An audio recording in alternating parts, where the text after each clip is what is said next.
Welcome to the Jamal Thomas Morning Show. My name is Jamal Thomas. This is indeed my show, and I am glad that you guys can join me. This has been one hell of a weekend, to put it mildly, not just abroad, but also in the United States. As you know, at this point, we have riots in Los Angeles. I am not going to hit that today because I don't necessarily have anybody to hit it with. Today is going to be mostly foreign policy. But suffice to say, what is taking place in Los Angeles is insane. And I'm not saying necessarily negative insane. I'm just saying the amount of people rioting on the streets and the attacks and everything else. The cops have effectively been fighting protesters, and Donald Trump has decided to escalate that by pulling in the National Guard into that situation. Los Angeles budget for the police force is just massive.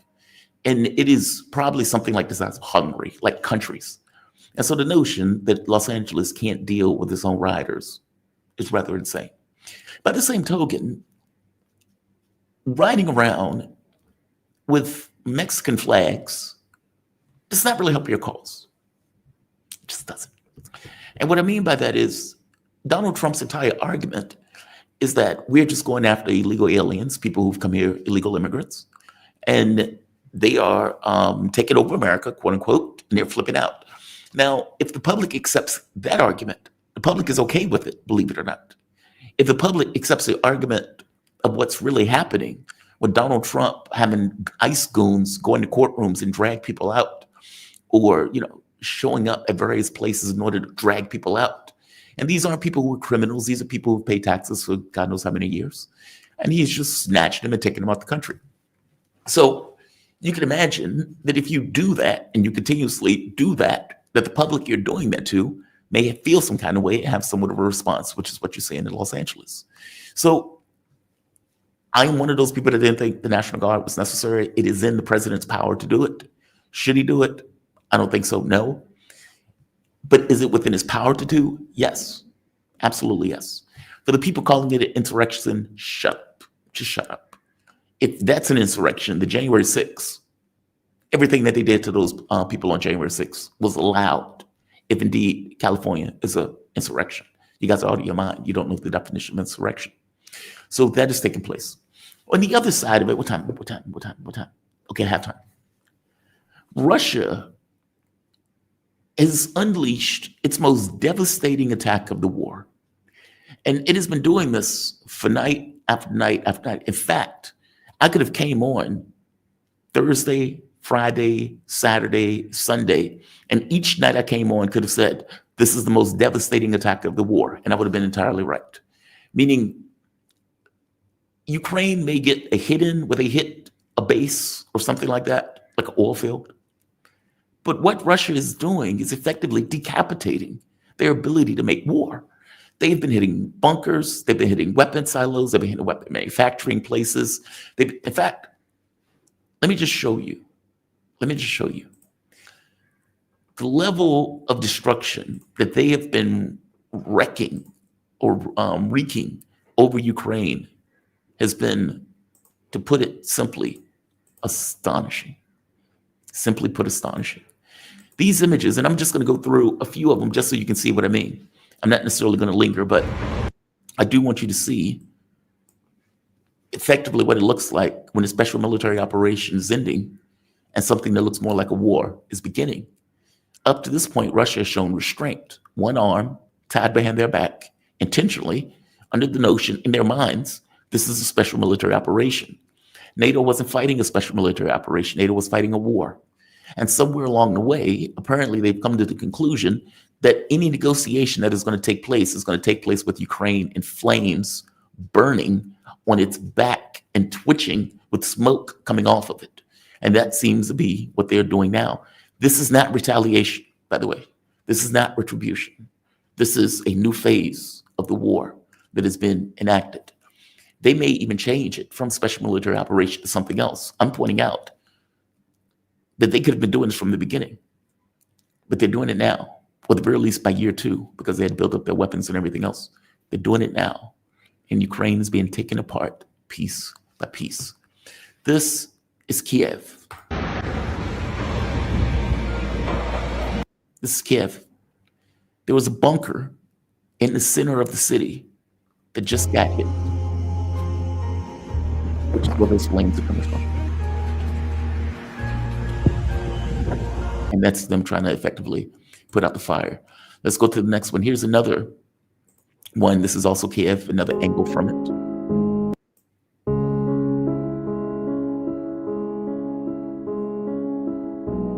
Again, Lord Bego doing God's work. I guess that's kind of the same angle, so forgive me for that. That's a bunker in the city of Kiev. Here's some others. This is taking place in Kharkov. Now, I would tell you, Kharkov has been on fire for the last several days. In fact, wait a minute. Let me show you something else. Let me go back to this real quick. Another angle, Kiev being blown up.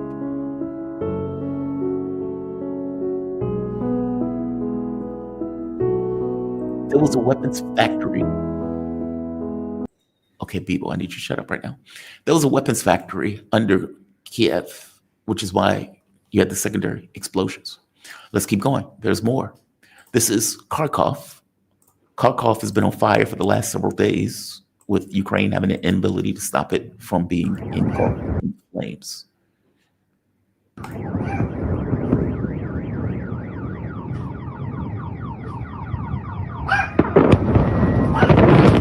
Here's another angle.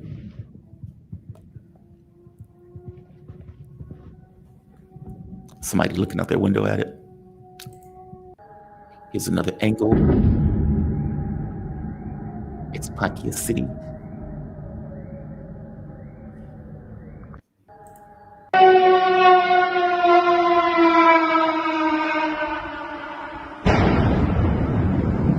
And from the smoke, you can see something just got hit, if I'm not mistaken, maybe an airport.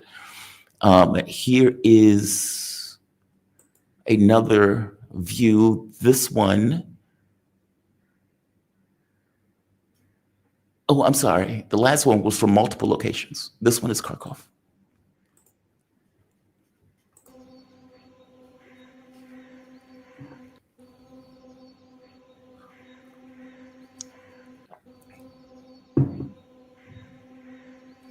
If I'm not mistaken, it looks like they're just going down the line, hitting locations at that point.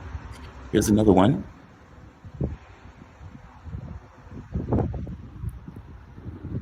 Though the smoke is pretty much everywhere. Let's go to another one. This one is in Dnepro Oblast.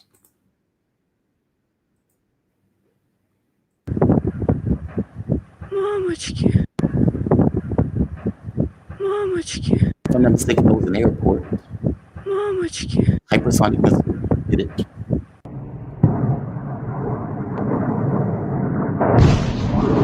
And on that one, you can hear it, even though you can't see it. Here's another one. This one is a daring. So this is a platform that Kiev was using for satellite communications. Apparently, special forces raided it and blew it up, which is why it's on fire. They tried to stop the special forces, but apparently by spewing fire at them, but that didn't necessarily work. They accomplished the objective by destroying satellite communications in the Black Sea. Here's another one. I don't know when this one took place. Just be fair, I don't know when this one took place. But this is GoPro guy who decided to have a GoPro on the battlefield. Now, from my understanding, this guy's British because he has a British patch. So he decided this was a new adventure that he was going to go into. Hey, I'm going to go to Ukraine and I'm going to fight and I'm going to have my GoPro so it can show me killing Russians. Didn't happen that way. What ended up happening was effectively GoPro guy made a film of his team getting ambushed.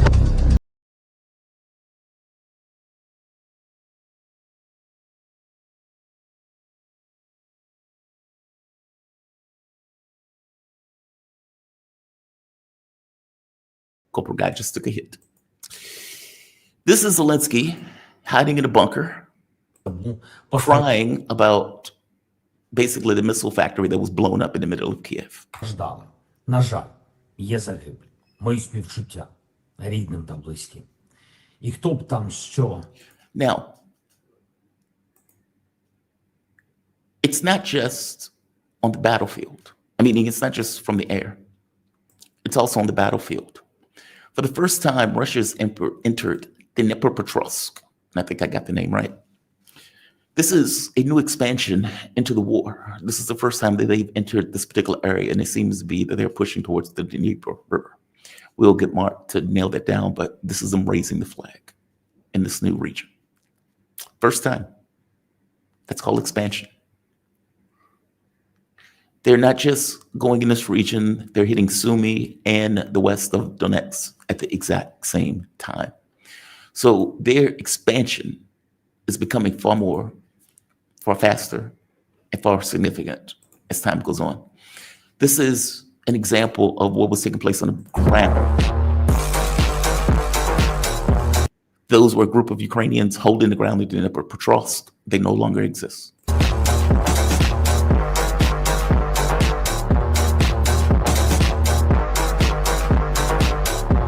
That is Russia blowing up the battlefield. And after they blew up the battlefield, they effectively took over that region and that territory. So if CNN is telling you that Ukraine is doing fantastic, do not believe them. They're not doing well. I want to bring in my guest, though. I am joined with the man himself. He is one of my favorites, one of my audience favorites, Laith Marouf. Laith Marouf, come on. There we are. Laith Marouf is an award-winning multimedia producer, media policy law consultant focused on issues of liberation and decolonization from indigenous nations to Arab peoples and building broadcasting capabilities for misrepresented, underrepresented communities around the world. You can find his work at Free Palestine TV, or I think on Twitter it's TV Free Palestine, but if you put in Free Palestine TV, you can find it. Laith, man, how you doing today? You doing all right? Doing good. Thank you very much. And I just want to make sure, did I get that right? Because I always see you on Twitter, and Twitter is usually the thing, it's my outlet for social media. And on Twitter, I think it's at TV Free Palestine. Yes, Free Palestine TV wasn't available. It seems some Zionist is holding it. So you gotta go around it, and we're on Instagram at free.palestine.tv and on YouTube at TV Free Palestine. And the website is freepalestine.video for anybody that wants to find all the links, freepalestine.video, and if you'd like to donate. Excellent. And audience, is the sound quality okay? I want to make sure you guys can hear me all right. And I'll let them tell me as I play your clip. I was looking at the clip that you put up. So I am in Malaysia and they're celebrating Eid. I think it's Al-Ahar. Is that right? What's the Adha. Thank you. So we're celebrating it here too. And what you ended up with is Israel deciding to go on attacks pretty much the day before all of those people were going to be in Lebanon. And I want to get your take on why. So this is the clip that you put up, and I want to play a part of this clip, and I want to get your take on what was going on, because you was there. You actually went to the location of that bombing. Man, when I say you're doing God's work, you're doing God's work. This is... Luckily, nobody has been martyred last night, but we know also that the Lebanese army attempted to go into these buildings after the Zionists claimed that some Hezbollah weapons and centers are in these buildings. And as they were entering, they were targeted by a missile, a warning missile as they call it, by the Zionists, which forced the Lebanese military to run away. And we can understand two things from this, is that the Israelis don't want anyone to prove their lies. And the second is that the Lebanese military have really no control of the use of force on Lebanese territory. I am fascinated by that. Explain that to us. So just to get this right, Israel said Hezbollah is apparently in Lebanon setting up for something. The Lebanese military goes to inspect to see, okay, is it true? Israel attacks the Lebanese army, calling them to fall back. And your point is, well, they attacked them because they didn't want them to check to verify their lies. Explain this to us. What is going on here with this? Yeah, so the Israelis announced that they were going to attack 8 different buildings in the southern suburb of Beirut in 3 different neighborhoods.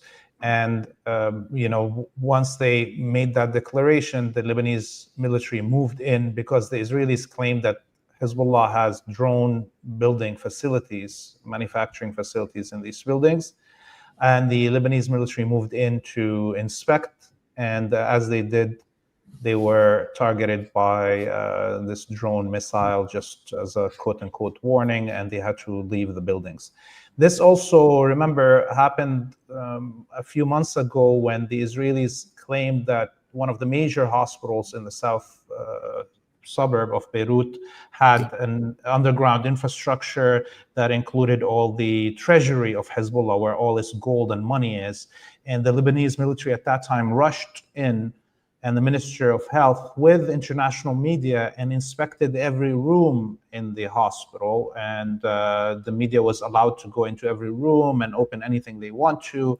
And they proved that, of course, the Zionists were lying, and thus the Israelis had to stop their attack. So this time, the Zionists didn't want anyone to see the reality on the ground and wanted to just destroy more civilian infrastructures.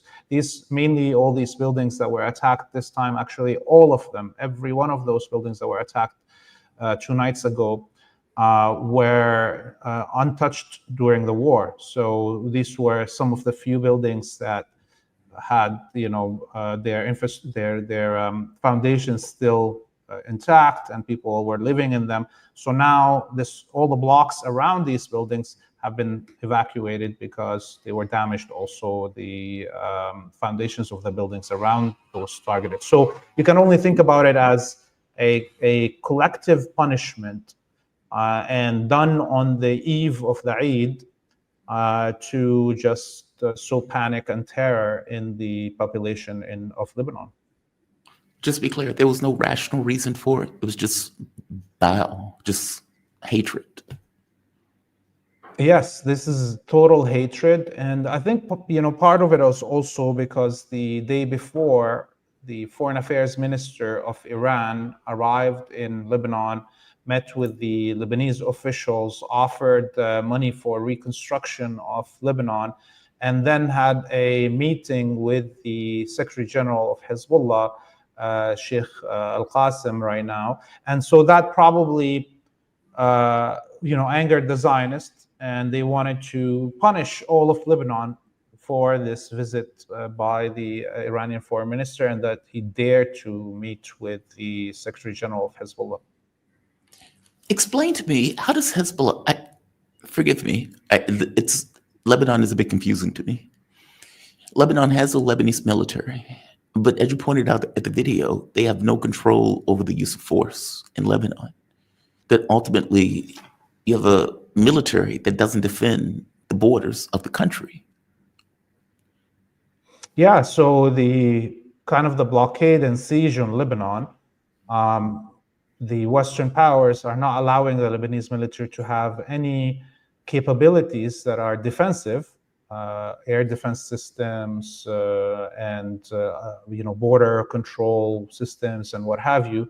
No tanks, and so what does that mean? That means that the Lebanese military, its equipment are really a police force equipment, a few armored vehicles, and just medium and small caliber weaponry. There's nothing there that they can confront a invading army with. So the West wants them to have the maximum capability of confronting their own people. That's the only thing that they're allowed to have.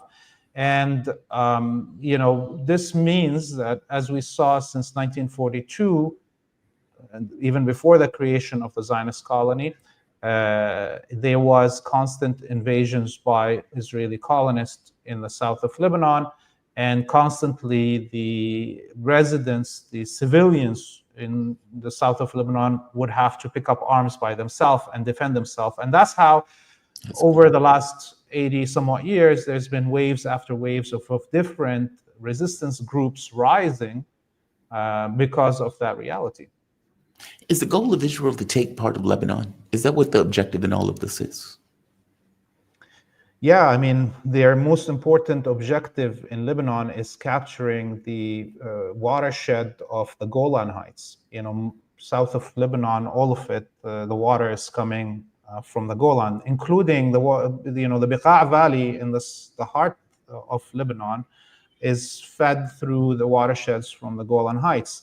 The Israelis already captured the Syrian side of that with their occupation over since January. Now they control all the Yarmouk River basin in the south of Syria.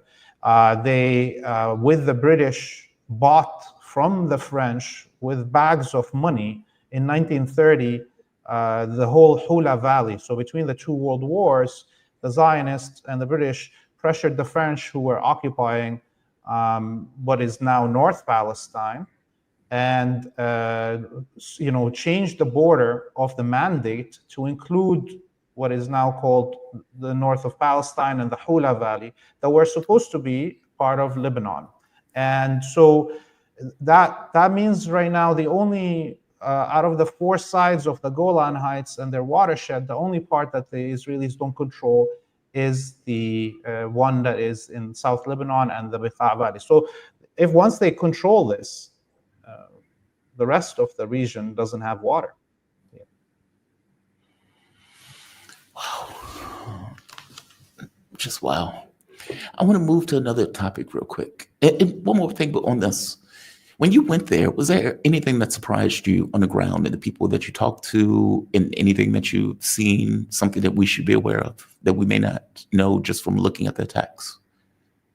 Yeah, the attacks were concentrated on three areas and three neighborhoods in the south suburb, and two of the attacks were right beside mosques, and the complexes of those mosques were all damaged, the glass and everything.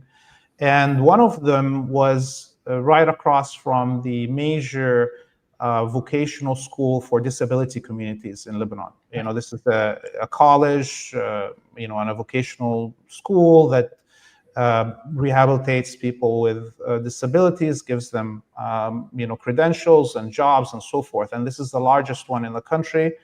And the school campus is practically destroyed. Sure. All the windows, the equipment inside for the training sessions and laboratories for hotel services, restaurants, sewing and all of those crafts and so on. Everything is destroyed. So now the disabilities communities in Lebanon are left with no educational avenues until this college is fixed up. Who fixes those things? When Israel goes on a killing spree and blows up buildings in Palestine, I guess they don't rebuild them because there's no money to rebuild them. But in Lebanon, there is at least a state. Does the state put money into that? Like, I guess what I'm asking is, when that damage takes place, who repairs the buildings? Who fixes the mosque? Who fixes the schools? Who pays for it? Yeah, up until now, historically, it's been the resistance doing this. So we know in 2006, the resistance, Hezbollah was able to raise funds from various parts of the world, including Iran, enough to, within 1 month of the end of the war in 2006, to begin rebuilding everything. And at that time, the Lebanese government, basically, which is a corrupt institution, went ahead and took all these EU and World Bank loans to supposedly rebuild the country, and none of that money made it to the reconstruction efforts. It was all pocketed by different corrupt leaders.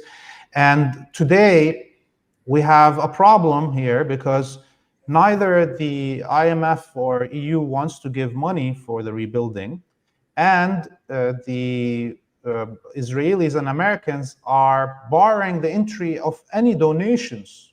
So they threatened to down Iranian civilian flights that were coming and Iraqi civilian flights that were coming with money, civilians bringing money and donating it to rebuilding the country. And that meant all those flights are stopped. And now any flight that's coming from Iran has to be on the Middle East Air, which is the Lebanese, airline.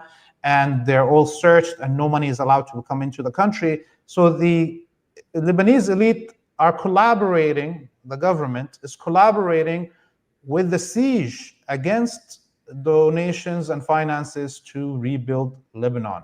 And none of the even corrupt funds that could have, like the EU and IMF, are willing to give funds currently until basically they want the defeat of Hezbollah.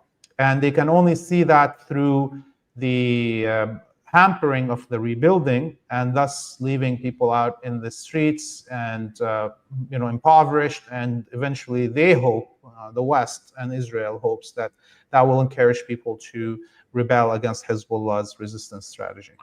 That is astonishing. So they allow Israel to effectively break the deal and the agreement, which they always do. Israel comes in and does bombings and destroys all sorts of property. And then they put a blockade to prevent any money to come into rebuilding. So Israel can just keep doing this. And there will be no money coming in because Europe and America effectively backs them doing it. That is astonishing. That is amazing. Laith, I also want to get your take on something else. So it was revealed, I think people knew this, but it became clear that Israel was paying for gangs in effectively proxies, ISIS-linked gangs in Gaza. One of the leaders of those gangs is this guy. Trump would probably call him a good-looking guy, knowing Trump, holding the gun with, I think this is a UAE license plate. I think that's a UAE license plate. His name is Abu Shabab. And he is one of the people who apparently works for Israel as this kind of proxy force in Gaza. And it has been known at this point that they've been stealing food, killing people, supposedly under the auspices of going after Hamas. Netanyahu, after being confronted with this information, had to come out and admit, yes, we are paying these people to do that. He recently came out for an interview, of all things, and he called on international humanitarian aid, despite the fact that their gangs have been stealing it. He tried to distance himself from Israel, effectively saying he's going to take more territory from Hamas. And he requested more money, more weapons for new volunteers. That is amazing. Give me your take on this. This has been something that people have been talking about for a while. It has been confirmed at this point. Yeah, so the Abu Shabab, the Abu Shabab gang, obviously it's an offshoot of ISIS, and it's being coordinated, its efforts, by the Palestinian Authority security forces and the Zionists together. So this is, again, Mahmoud Abbas, with ISIS, with the Israelis fighting the resistance. Just wow. And, you gotta, extrapolate from all of this, that how long has this been going on? And how many mercenaries have actually fought on the battlefield of Gaza over the last 20-some months?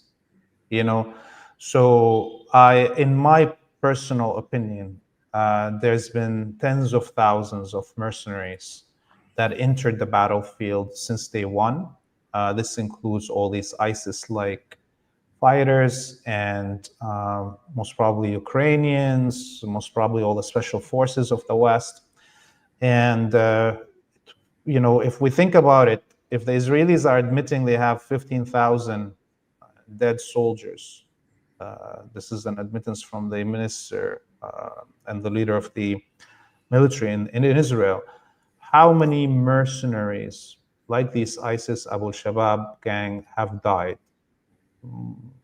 If 15,000, Zionist soldiers, which are going to be the third line, and in front of them some cannon fodder, died, it must be in the tens of thousands. Oh, that's such a So, good point. yeah. So this is an attestation of the bravery and proficiency of Palestinian resistance fighters, that they've taken on these hordes for 20 months and they're still holding them at bay. And that, today, as the things are becoming clearer and clearer for everybody, and things are being revealed because of the length of the battle, it's harder and harder to hide things as the battle continues. As the stresses are clear to everybody about the Israeli military, how stressed it is, and the Western supply chain and all of that. So now we're getting to the point where it's becoming impossible to hide these realities. And, we look at this as, and the revelation of it as, I think, a good thing. Obviously the involvement of ISIS is not good, but it shows you also that the connections between ISIS, HTS, Al-Qaeda, even in Syria, it reaffirms that the Battle of Syria was a battle to take down a state that was in support of Palestinian resistance. And I would add one more thing. Today there was revealed that Ahmad Jibril, the leader of the PFLP General Command, the Popular Front for the Liberation of Palestine, who was dead a while ago, who's buried in Damascus, in Yarmouk refugee camp, who's one of the most important military leaders. His Galilee operation led to the largest release of Palestinian prisoners up until this war. 1,000 Palestinian prisoners at the time were released, including the founder of Hamas, Ahmad Yassin, the quadriplegic founder of Hamas, and the current leader of Islamic Jihad. And his grave was dug out by HTS ISIS today in Yarmouk refugee camp. They desecrated his grave, pull out his remains and scattered them. Okay, this shows you, what it is, this relationship between Wahhabism and the death squads of Wahhabism, and Zionism and the death squads of Zionism, and white supremacy and imperialism. This is all now revealed for anybody that wants to understand, that was fooled somehow over the last 15 years with the war in Syria. I think the people need to also put it in context, right? Israel has been using and paying for gangs, or let's say groups, in order to destabilize Gaza for decades at this point. If you remember, one of the reveals was that Israel was funding and paying for Hamas in the very beginning. And they were doing it only because they wanted to create a division between the PLO and Gaza, basically the West Bank and Gaza. And in their minds, we can fund this group and we can deal with that group as opposed to a united front. And now it feels like they're doing something similar with these mercenaries. We're going to effectively use mercenaries in order to false flags, to go after food and humanitarian assistance, to blame Hamas for it. Like, meaning, without anybody knowing that the group was working at the behest of Israel, Israel could blame Hamas for everything that effectively took place in Gaza, whether it was true or made sense or not. They could just say, well, Hamas took the food. Hamas fired these shots off. Hamas did this, Hamas did that. When it come to find out, it was Israel funding these guys. Or, as you point out, the Palestinian Authority under Mahmoud Abbas and Israel working in tandem, effectively going against Palestinian resistance while simultaneously slaughtering all of these people at the same. That is astonishing. Like, and you're right, the same thing is true in Syria, where I guess my point is, that's a hell of a reveal to say that, yeah, we have our own groups also working in Gaza going against Hamas, and to be proud of it. He's like, yeah, we're doing it. What's the issue? And people are like, are you out of your mind? What are you talking about? What's the issue? It's a big issue. Give me a take on that. I mean, these destabilization campaigns, whether it's what's in Syria with Obama putting in billions of dollars, I mean, you could say that the U.S. is effectively paying for this also, considering we're paying 80% of what Israel does. We give them billions of dollars a year. That money is going into this. I'm amazed by this. And amazed is the wrong word for it. It's just disturbing. That's all. Yeah, like Israeli politician Avigdor Lieberman, who's another fascist. He's the one that outed this story of whatever his name is, Abu Shabab. They love making up these names, being paid and armed by the Zionist military to do this dirty work, and that prompted Netanyahu to admit it. Because he's not gonna lie once Avigdor Lieberman, his former ally, speaks like this. And Avigdor Lieberman was saying this not because he was, not happy that ISIS is on the payroll, but he was saying this as an example of how weak the Israeli military currently is and how overexhausted it is. And so the reason that, so Netanyahu responded in being frank about it, not to say, oh yeah, you're right, we made this. He's saying it, oh well, yes, we're doing this to lift some stress off the special forces of Israel, who are, every time they're facing off with Hamas, are getting clobbered. So, the revelation and the response of Netanyahu was all directed towards the emotions of the Israelis about the health of their military. Okay, and as we can tell, I think we can, from both of these statements, from Lieberman and Netanyahu, we can clearly see that the Israeli military is reaching its limits. And having it engaged in a war like this for so long is putting a lot of stress on the internal balances in the military. And this also carries into the conflict that is happening right now about recruiting the Haredim, the religious and Zionist Jews, into the military, which is now triggering the collapse of the Israeli Knesset and a call for an election. So all of those are important revelations that make us understand between the lines of these statements that the Israeli military is in a really bad shape right now. Yeah, they seem to be at their wits' end. The amount of reservists not showing up, the amount of people who apparently having PTSD, and that doesn't even get to the economy. Eliat port shut down because of Yemen effectively putting a blockade. I would imagine air flights in Ben Gurion also suffering because of the air blockade. So they're not getting out of this scot-free. And I think your point is they wouldn't use these guys if they didn't have to. They're using them because the military is at its wits' end. Yeah. And they wouldn't be so public about it. They have been using these ISIS mercenaries for a while now, but for them to take such a front line in front of the camera position, including that Gaza humanitarian whatever group, that means that they had no choice but to put them in front of the cameras. It's impossible now to hide them.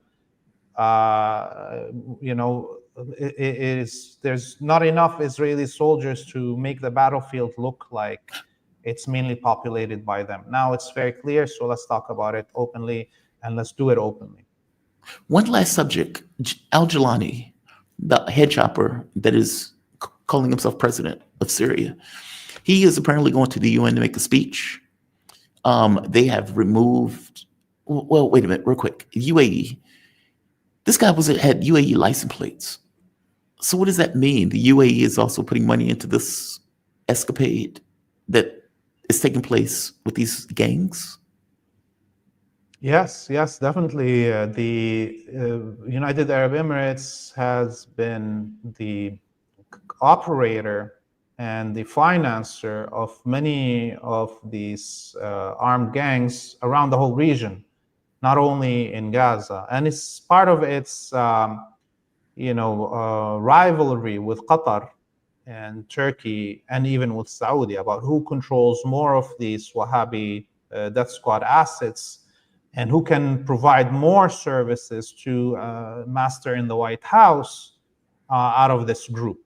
And so we see the Emiratis arming and financing the separationists, the secessionists in Somalia, in Somaliland, and taking over the port there and building radars for Israel to be able to look into Yemen and monitor the firing of missiles and drones from Yemen. Similarly, we see what's happening in Sudan. United Arab Emirates is the main financer of the rapid response forces that have been committing all these crimes and looting all the gold and cattle and minerals of northwest Sudan. And that's all going through the ports of Libya and the borders with Chad and Libya. And so the United Arab Emirates is becoming kind of the number one most openly active financer, mover, and operator of Wahhabi death squads around the region. And it goes back with the issue of Gaza specifically, goes back to the 2005 elections in the West, in Palestine, when the Emiratis and the Israelis wanted Mahmoud Dahlan, the military ruler of Gaza at the time, on behalf of Fatah, to take over after Hamas won the election. They prompted him to do an invasion and try to kill the Hamas and take over Gaza. And he was defeated at the time by Hamas and this other Islamic and resistance groups in Gaza, and was expelled, and he ran away to the Emirates. And they've been building him up as the replacement for Mahmoud Abbas if Mahmoud Abbas dies. So the Emirates wants to be the number one provider of services for the Zionists in order to have control of who is going to rule Gaza and kind of outmaneuver the Qataris or the Turks or the Egyptians on having influence over who's going to rule Gaza. How do you think this ends? And what I mean by that is, it seems that they're either going to have to kill every last man, woman, child, dog, cat, everything, in order to take it over. And it seems that blowing up everything is a prelude to ensure that no one has anything to go back to, because everything is destroyed. So there are no hospitals, there are no schools, there are no, apartment buildings, there are no, effectively all the residential buildings, maybe 80, 90% are effectively gone. And when starving people are coming for food, those people are getting shot at over and over and over again. Every time, every day, there's been a massacre at those food distribution centers and the concentration camps that the United States and Israel has effectively set up. How does this end? I don't know. I don't see how this stops. Yeah, I mean, we can talk about the responsibilities of either people that call themselves anti-Zionist Jewish, and or the responsibility of citizens in the West, to end this genocide somehow. Clearly, the military confrontation with the Zionist colony over the last 2 years, almost, by the axis of resistance has not stopped the genocide. Right. And I don't see any major military intervention coming from any other players other than the axis of resistance to end this genocide. But I personally think that this genocide is going to continue until there is no more Israel, as much as there's going to be no more Palestinians.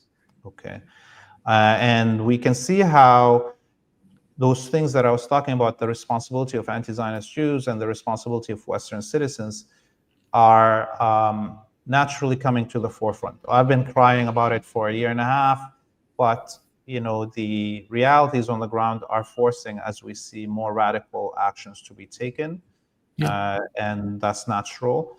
And one of those things we saw, this flotilla boat attempting to breach the siege on Gaza yesterday, with Greta Thunberg and other activists on it.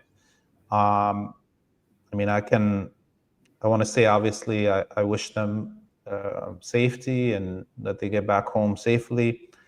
But I do have criticism for this boat situation.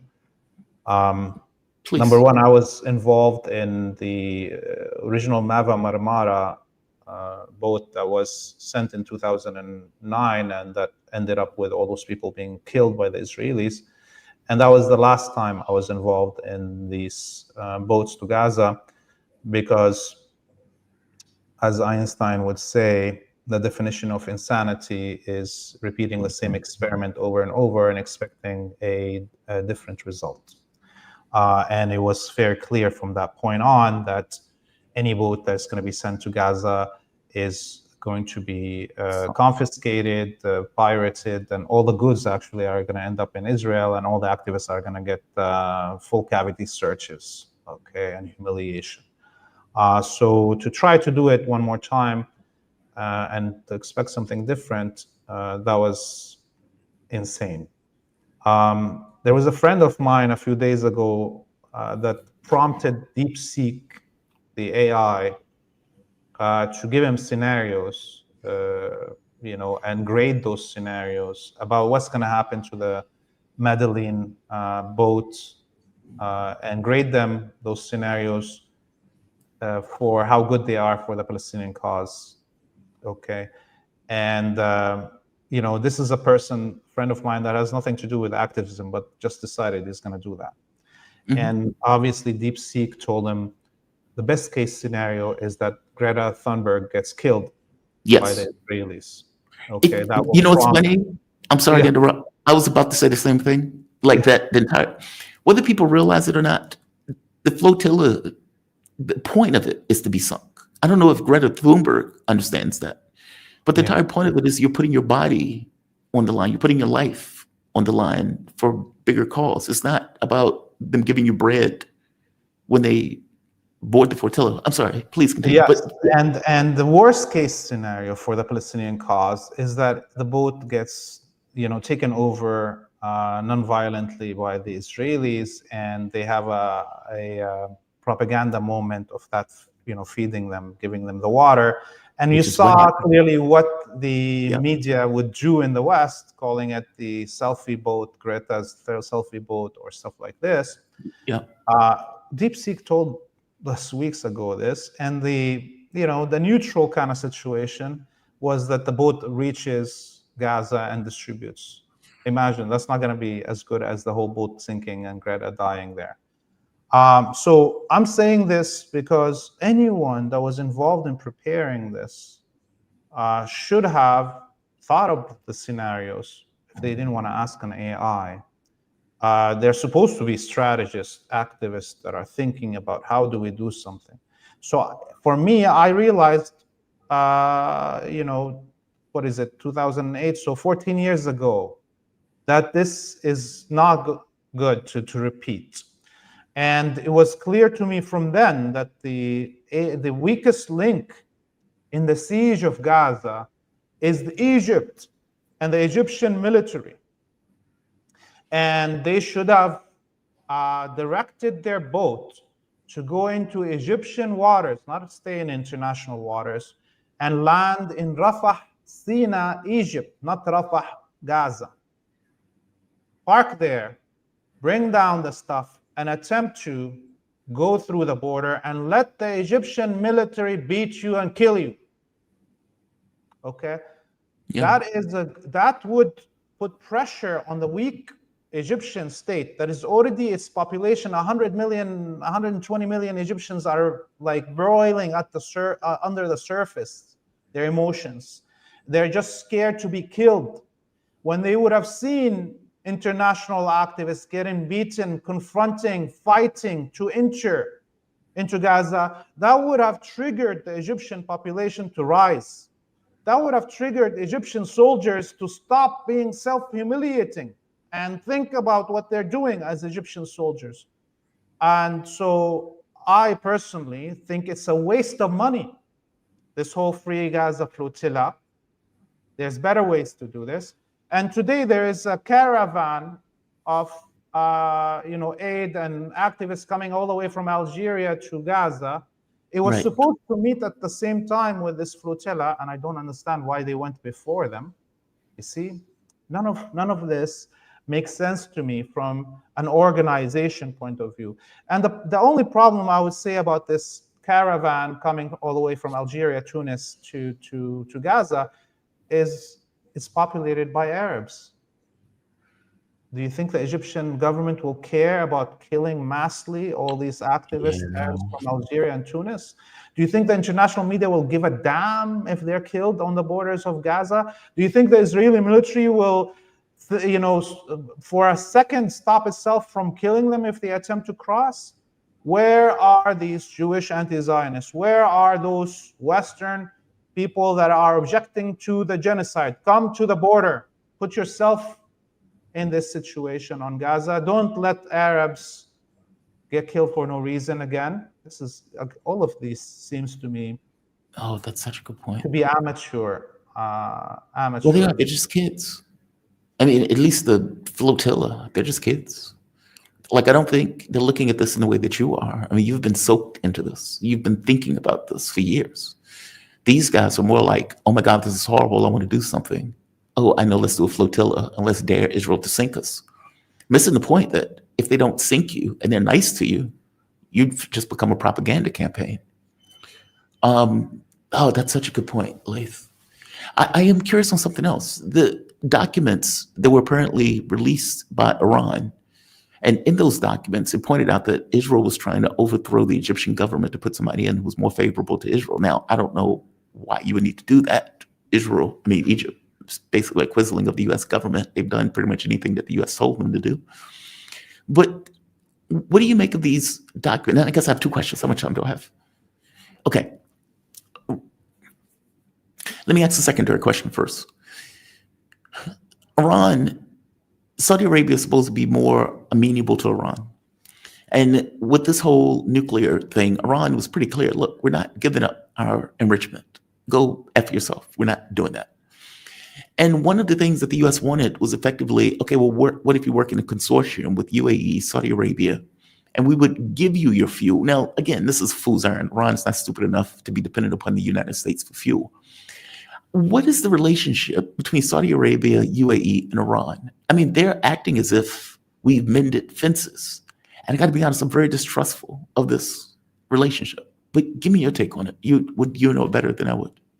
So the first question about Egypt, the Zionists want to destroy forever, fragment forever every Arabic state and destroy all their militaries. Egypt, although was part of the Arab Autumn plot, did not fracture. Its military still stands. All their equipment are there, their training programs, everything, right? So even though that there is a vassal in power in Egypt, that is not sufficient enough. It's not enough. They still want to destroy it. They fear the day that some actually patriot gets into power in Egypt with the backing of 120 million people and a big army, So no, they want to fracture it. They're probably going to start, you'll see over the next decade talking about the Nubians' rights in Egypt. or people in Sina being marginalized, or people on the border of Libya, some tribe feels marginalized, and so things are gonna. This is what Israel wants. They wants to do that with every Arabic country. All of them should not have an army with any defensive capabilities, no matter what, no matter who's in charge. They need another Jolani in every Arabic country that breaks up the country on their behalf. Would that work in Egypt, by the way, before you move on to the next answer? I think it's very hard for them to do that because, Egypt has a history of battle between the Muslim Brotherhood and the Egyptian state. Right. That goes way back all the way to British occupation time. And there's, the best moment they had, it was that moment of the Arab autumn. And you saw that didn't last 9 months. The government of, what's his name, not Sisi, before him, the Muslim Oh, Brotherhood. Morsi. Morsi, right? That lasted 9 months. Yeah. And that's, because of the military refusing to be ruled by a fanatic Muslim Brotherhood guy. Good point. Good point. So as long as the military exists, it's the backbone of society in all the way to the pharaohs. Okay, this is the thing about Egyptian society, and it's the closest thing that you can think about as Indian. What is it called? The sects that they have in India, not sects, where classes that are socially. Oh, I know what you're talking about. I forgot It'll come the to me. word. I know exactly what you're talking about. Yeah. Yes. So there's a stature for state and the strong man of the state in Egypt that goes back thousands, tens of thousands of years, that is unique in the Arabic world and makes it that it's hard to do something like what the Israelis want. In terms of the UAE and Saudi Arabia, Iran is following the maxim of keep your friends close and your enemies closer, right? Yeah. So it's and the United Arab Emirates provide the only kind of banking window for Iran. So they will play this game with Iran and Saudi Arabia, especially that all the other Arabic competition, like Syria, Iraq, all of those countries are off the map now. So they can only depend on keeping those enemies close. The caste system. My audience can't be the caste system. Yeah, that word would not come to me. Morsi immediately, but caste system, not so much. No, you're right about that, though. I mean, Egypt, it's almost like the military is guarantor of the state. And regardless of who the leader is, the military is a thing unto itself. It's like it has a responsibility. But they have not. Is it just the leadership has put shackles on the military? I mean, from my understanding, in all of these Arab countries, there's an anger at what is happening. But that anger is not being expressed in any real way that would be a hedge against what Israel is doing.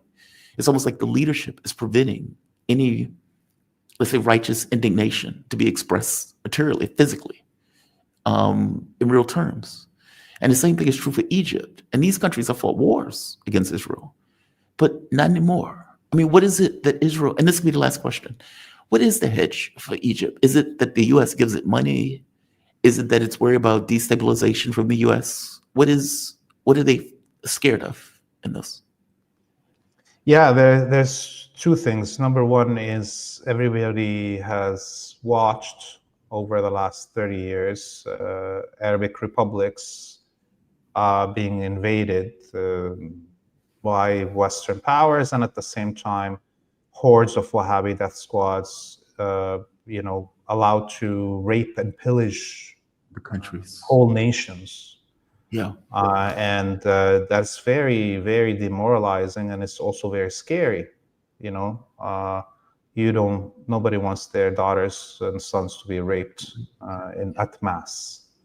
And this is part of the psychological warfare of, creating Daesh, ISIS, and all that Hollywood media productions of Daesh, of, head chopping and rape videos and all of those that were distributed at mass by Western media and social media on purpose. And so there's that. People look at what happened in Syria now, is even fresher. And the fact that not anymore even is there a hint of objection in Western media to the mass rape of the Syrian population and the mass It's killing, not.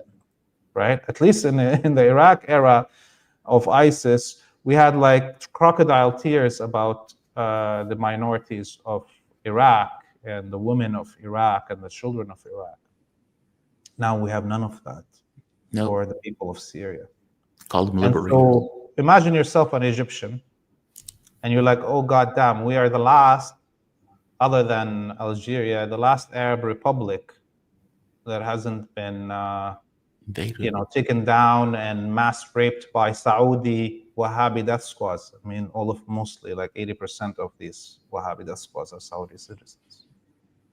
Okay, so it's that's something we cannot, belittle as a factor in what's happening in people's minds. And look at what happened in Jordan. There's hundreds, if not thousands, of political prisoners currently since the beginning of Al-Aqsa flood and the genocide in Gaza. Nobody's talking about them, not even any coverage. And what will happen to Saudi citizens if they did something? They know they're not going to get raped by the Wahhabi death squads in the streets, and they're going to get raped in jail by the Saudi security forces. So, and nobody's going to care about in the Western media and in the Western populace. So there is those things. I am for revolution, but I understand what the regular man and woman are thinking in countries like this, and I don't begrudge them these choices. Jesus, Laith. Laith Marouf. I feel culpable. That's all. Like, it's my government. We're all culpable. We live in this global empire, and but we pay for it. Genocide. I mean, we literally put money down for it. Like, we print money out of thin air in order to help these governments do this stuff. It's just disgusting. Laith Marouf. He is an award-winning multimedia producer and media policy consultant focused on issues of liberation and decolonization from indigenous nations to Arab peoples and building broadcasting capabilities for misrepresented and underrepresented communities around the world. You can find him at TV, Free Palestine. That's on YouTube. FreePalestineTV.video. If you want to find him online, he has great videos. He's on the ground covering all of this stuff. And again, please be safe. Thank you. See you soon. Have a good one, man. All right. That is a fantastic breakdown by Laith, as always. I want to bring in my guest, and I'm glad that he can get me at short notice for what has taken place. Where he's sporting his ball cap today. Hot damn. How you doing, I thought throwing you with your hat. After I have a hat on. I know, right? It's like the Hat Brothers. How you doing? I'm doing fine. How are you? I hope everybody's doing well. Andrei Telezhenko. He's a Ukrainian whistleblower, former diplomat. I brought you on. This is going to be somewhat of a quick spot, but I wanted to get your take on something. This has to be one of the most shameful acts that I've seen in a very, very long time, and I cover news all day. So Russia and Ukraine apparently agreed upon a prisoner swap. All right. Russia has 6,000 Ukrainian troops that have been killed in the war. And they bring these troops to the border, and Ukraine decides we don't want to take them. Now, there's several reasons that they don't want to take them. One has to do with, okay, well, it looks bad. You have so many people that have been killed compared to the number of people that have been killed by Ukraine. Okay, that looks bad for us, that we don't want to show that, especially when we've been telling people that everything is going fine. Two, you have to pay these people. Meaning you have to pay the family members for every military person that comes back dead. It's almost like you have an insurance policy, an agreement with the government, a responsibility of the government to compensate for the person that just died. That's rational, right? If this person is a breadwinner and this person is bringing in a certain salary, there's a salary over the course of the person's life, the government says we need you to go fight, and the person dies, and the government has a responsibility to compensate that soldier for paying the ultimate price for his country. I mean, look, whatever I think about this war, these are soldiers. The bravery and what they've been willing to endure is unquestioned, right? This is what has been taking place on the border. This is the truck that they brought out. The bodies are in the truck. These are around 1,200. Apparently, there's 6,000 total that they're trying to deliver. And they have just been sitting outside in the heat, decaying. And the people said the smell is atrocious. Apparently, there are even more bodies because I think there's 6,000 total. And the Ukrainian government don't want to take. What's going on with this, Andre? Unfortunately, yes. I commented this a day before on RT, a day before it actually happened, because I was getting information from inside the government that the Kiev regime was going to try to sabotage that process of body exchange, and that they're going to try to undermine what Russia's trying to do, give back the bodies. How do you sabotage this? I'm sorry. How do you even sabotage this? We have bodies of soldiers, of Ukrainian soldiers that have died, and we are trying to give them back to you, and they're like, we don't want them.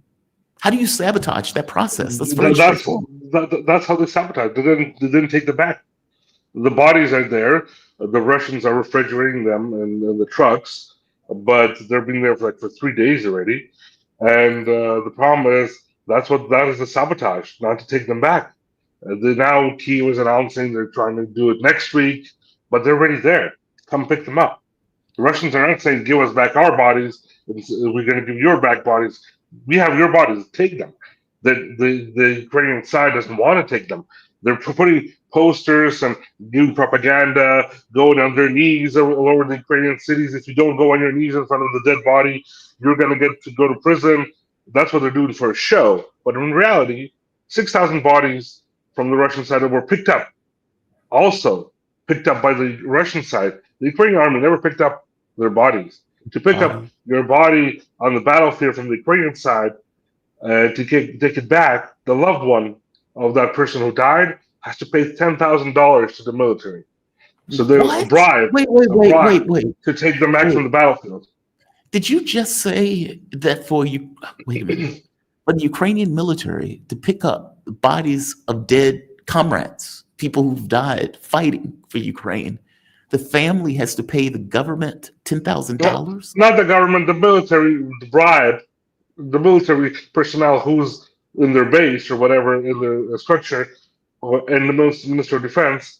They have to pay a $10,000 bribe to take, so the body would be picked up and given, or pick up the body. Yes, it's on the battlefield. We know where it is. There's a lot of videos out there, and from the soldiers from the Ukrainian side, just understanding that their comrade has died. They're just taking out his shoes, his weapons, and leaving the body there to rot. Because it's why should you carry it? It doesn't matter. And the Russians are picking up all those bodies, picking up and taking them back, and then basically putting them into order. And remember, when also going back, Zelensky, as soon as this announcement was made, and the Ukrainian side agreed in Istanbul, agreed they will take these bodies back, that there's a list and they agreed upon them. Zelensky right away said, oh, no. Only 15% of those 6,000 are identified. There was already a signal, and I already commented on this. Said, look, something is wrong. He doesn't want those bodies back. First of all, it's bad for his PR. Oh, all these 6,000 bodies. It's like a village, a huge village of people just dead. You bring them back as dead bodies. That's it. Second of all, Ukrainian regime, the Kiev regime doesn't have the money to pay out the families because they're paying around. They should be paying around $350,000 for a dead soldier. And you know why Zelensky last year said that there's only 65,000 dead to the Wall Street Journal? Because they only paid out 65,000 out of a million dead. Only 65,000 got paid out out of a million. Man. So that's the reality. I didn't even think about that. Because in my mind, I was thinking, okay, he just doesn't want to acknowledge that all of these people have died. Also that, but also the money, acknowledgement, money. Yes, everything. There's everything involved in this. PR, acknowledgement, money, looking bad, like whatever. So everything is in the picture here. So that's why the Kiev regime is not wanting to go this procedure or trying to basically sabotage it and try not to take the bodies back because they have to also go in front of the loved ones and say, "Oh, the families, we can't pay you out." But also, not only you have to pay a bribe to take your body back, but you have to pay a bribe, a percentage out of those $350,000 up front to take that money from the Ukrainian government. That's why so many people that didn't get paid out. So And few just be only clear, did. the Ukrainian government is supposed to pay $365,000 for a dead soldier.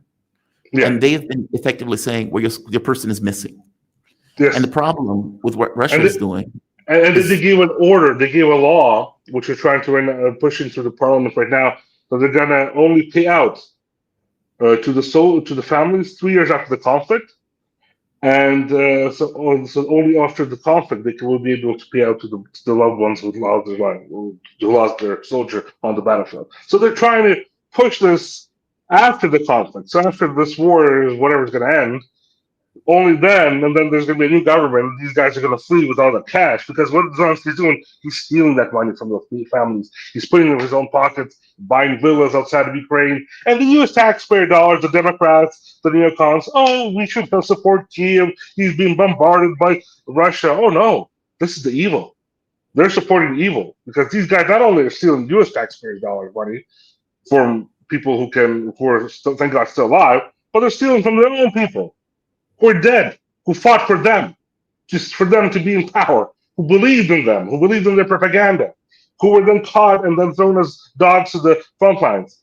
They still didn't pay out these people money. They didn't care because there's Ukraine today is not the Ukraine it was before. It's an evil regime stealing from its own people. Sorry, I'm emotional on this. No, you're fine. You should be emotional. I mean, it's outrageous.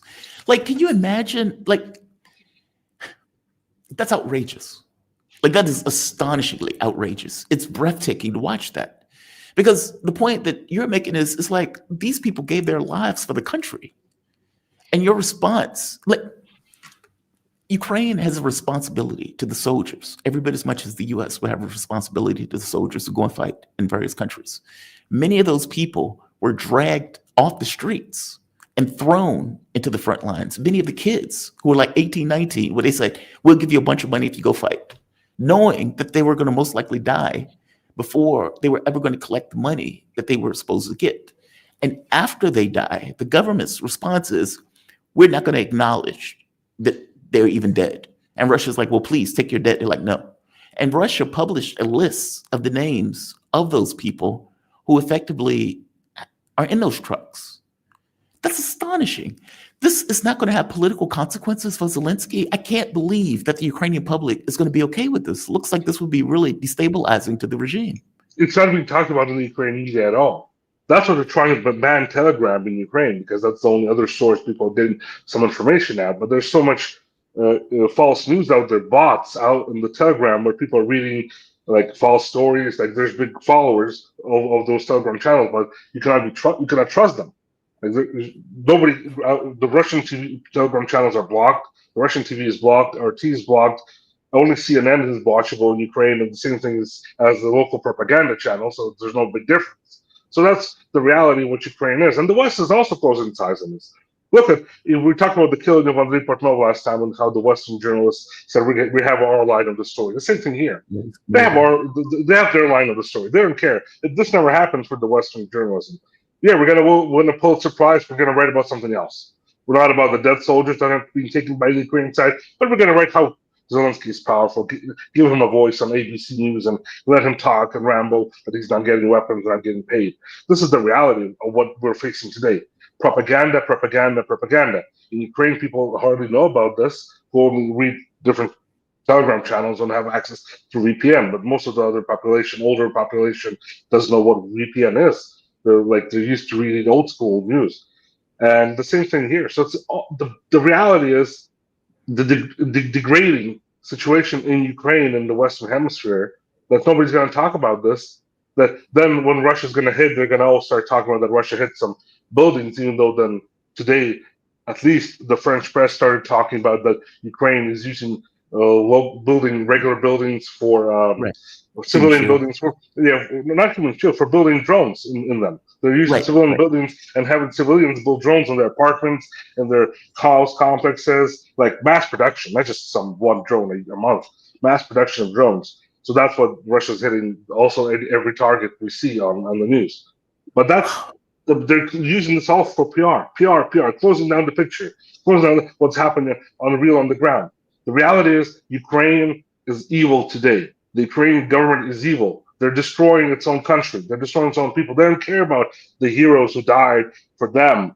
They're heroes. They're calling them heroes. They died for them. These people died, basically lost their lives. They were thrown on the battlefield away. Nobody picked them up.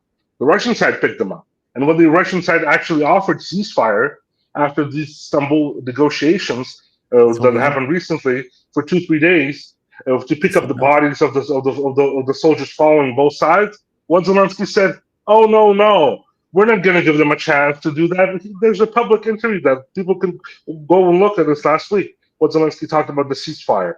No, we're not going to pick up. We're not going to let them pick up bodies and give them a 2-day off to pick up. We're going to continue the fight. It's their way to try to regroup. It's a lie. This is what Zelensky is about. He doesn't care. He doesn't believe in God, and he's just destroying not only Ukraine but leading the world into World War III, and trying to have U.S. involved in this also. Thank you for this. Thank you for this. Honestly, I mean, I know it was short notice, but I definitely wanted to get your take on this. I'm always happy to be on your show. It's always open to talk about things that are actually people should know about, and I hope a lot of people do listen to you. I know you're getting bigger and bigger. People are listening to you around the globe, so hopefully that continues. Thank you, man. I appreciate it. Andrei Telezhenko, he's a Ukrainian whistleblower, former diplomat. You be safe, man. Thank you for this. God bless you. God bless everybody. Thank you. Have a good one. All right. Just astonishing. I want to bring in my guests. I have been chomping at the bit to have this conversation with you all day. Mark Sleboda, International Relations Security Analyst. You can follow Mark on Boosty. If you put in his name, Mark Sleboda, his content will show up. How you doing, Mark? You doing all right? Jamal, thanks for having me. It's always an honor and a pleasure to be on the show. And I'm alive. How are you? I am doing all right. Mark, I've come to the conclusion that the Russian government is watching my channel. And as I pointed out to you the other day, my complaints about up in the tempo, they apparently have taken my advice. And they have unleashed a withering attack. Last night had to be one of the most devastating attacks that they've launched for the entirety of the war. And it wasn't just last night, the night before. Kharkov has been on fire for 3 days. They've blown up a bunker in Kiev that apparently they were making missiles, just secondary explosions. So that factory that Germany was talking about building missiles, that seems to be gone. There have been multiple areas where they've been opening up attacks and they've been destroying factories, missile production, missile bases, bunkers, etc. And even entered Dnepro for the very first time, raising the flag in the location, not to mention advances in Sumy and advances in, there was one more, West Donetsk. This seems to be a new tempo of the war. Have they changed the special military operation into something else, or is this just an increased special military operation? What's going on? Give us context. Well, it's obviously that the Stavka, the political body that it is, the generals of the Russian Federation, were sitting around and watching the latest episode of Jamal Thomas, and and they said, you know what? That That sharp-dressed young American boy is right. Now, to be fair, you're not the only one who has, shall we say, been requesting an increased tempo from the Russian military on the battlefield. Yep. Okay, so what we have seen so far is not yet any new phase of the conflict. I haven't seen anything. Yes, there has been an up-tempo. Part of that you could consider an uptick in response due to the Kiev regime's, trifecta of assaults early last week, the attack on the bridges in Belgorod, including hitting a civilian passenger train on a bridge, the renewed attack on the Crimean Bridge, and that Operation Spiderweb with the attack on the Russian air bases around. So you could consider that. But I haven't seen anything thus far that might not be the normal, the new normal of long-range strikes that you're talking about. Because where you are identifying the increased tempo that you are talking about is primarily with the long-range strikes, meaning drones, particularly the Garan and missiles, right? But with, shall we say, the beginning of the summer offensive, right? Because that's what we're in now. We're still in the beginning phases of the summer offensive. That would be expected anyway. Mm-hmm. So I can't say for certain that I'm seeing a deliberate increase in tempo, right? Even in long range strikes, that might not ordinarily be the menu anyway, right? It may be, right? But I haven't seen anything. If I start seeing things that would not normally be part, like Oreshnik strikes or something like that, or definitive statements. One of the things that, shall we say, Russian chatter, right, on the Telegram channels, the military analysis suggests that the Kremlin made a decision last week to request from what is essentially a secret judicial body. The Russian government, contrary to belief, is a government of laws, and sometimes very strict and bureaucratic laws that seem to make no sense. But they cannot just conduct assassinations like the Kiev regime can, or the U.S. evidently can, right? I mean, Trump could just order the assassination of Qasem Soleimani, or and so forth. The Russian government is not so cavalier with these things, which is why we haven't seen the targeted assassination of either Kiev regime political intelligence or military leaders, right? Even throughout this conflict.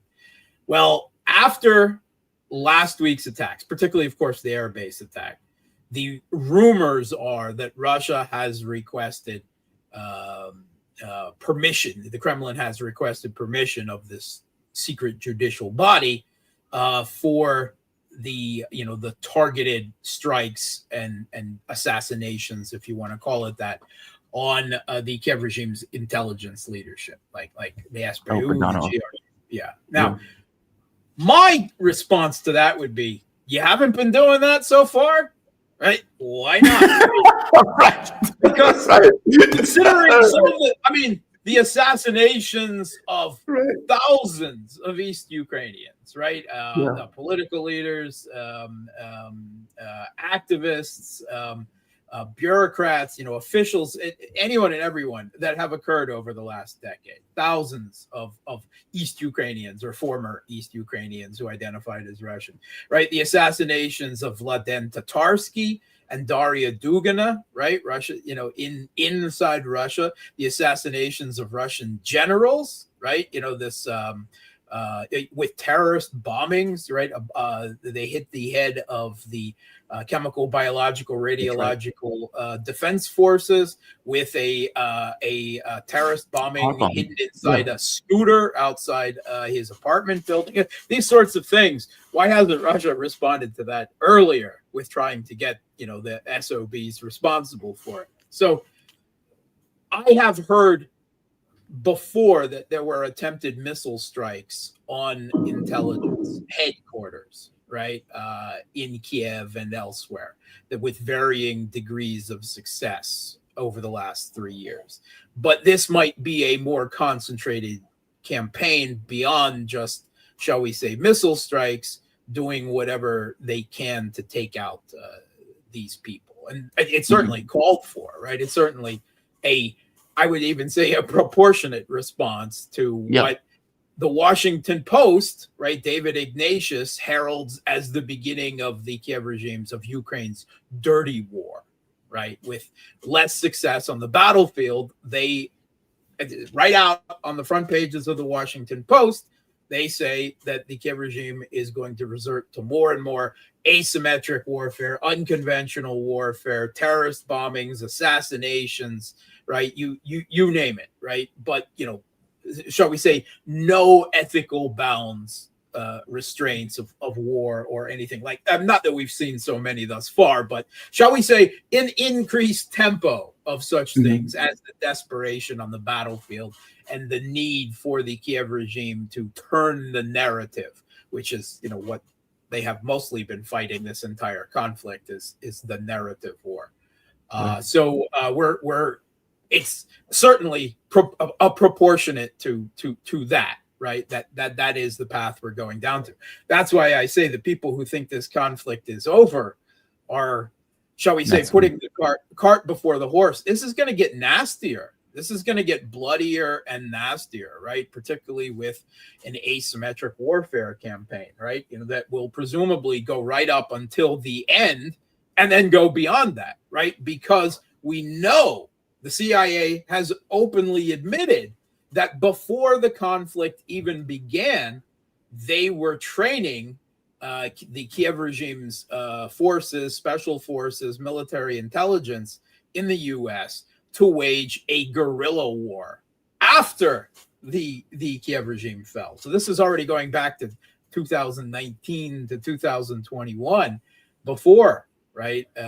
Russia launched the SMO. They were already preparing, for this. And obviously there has been a whole new evolution, with the advents of drone technology in a big way and just the means of such a asymmetric warfare campaign, a war of dirty tricks, a dirty war, have vastly increased in both potential and capability. So that is what we're looking for, and Russia seems to finally be, again, this is chatter. This is unconfirmed, right? Because this is not being reported in the Russian state media. This is being reported by Russian military analysts, war journalists, and bloggers. So, just be prepared that there's going to be a lot more, I've been saying it for already since, more than a year now, dirty tricks, right? As the Kiev regime loses on the battlefield, it will not surrender. It will not come to terms.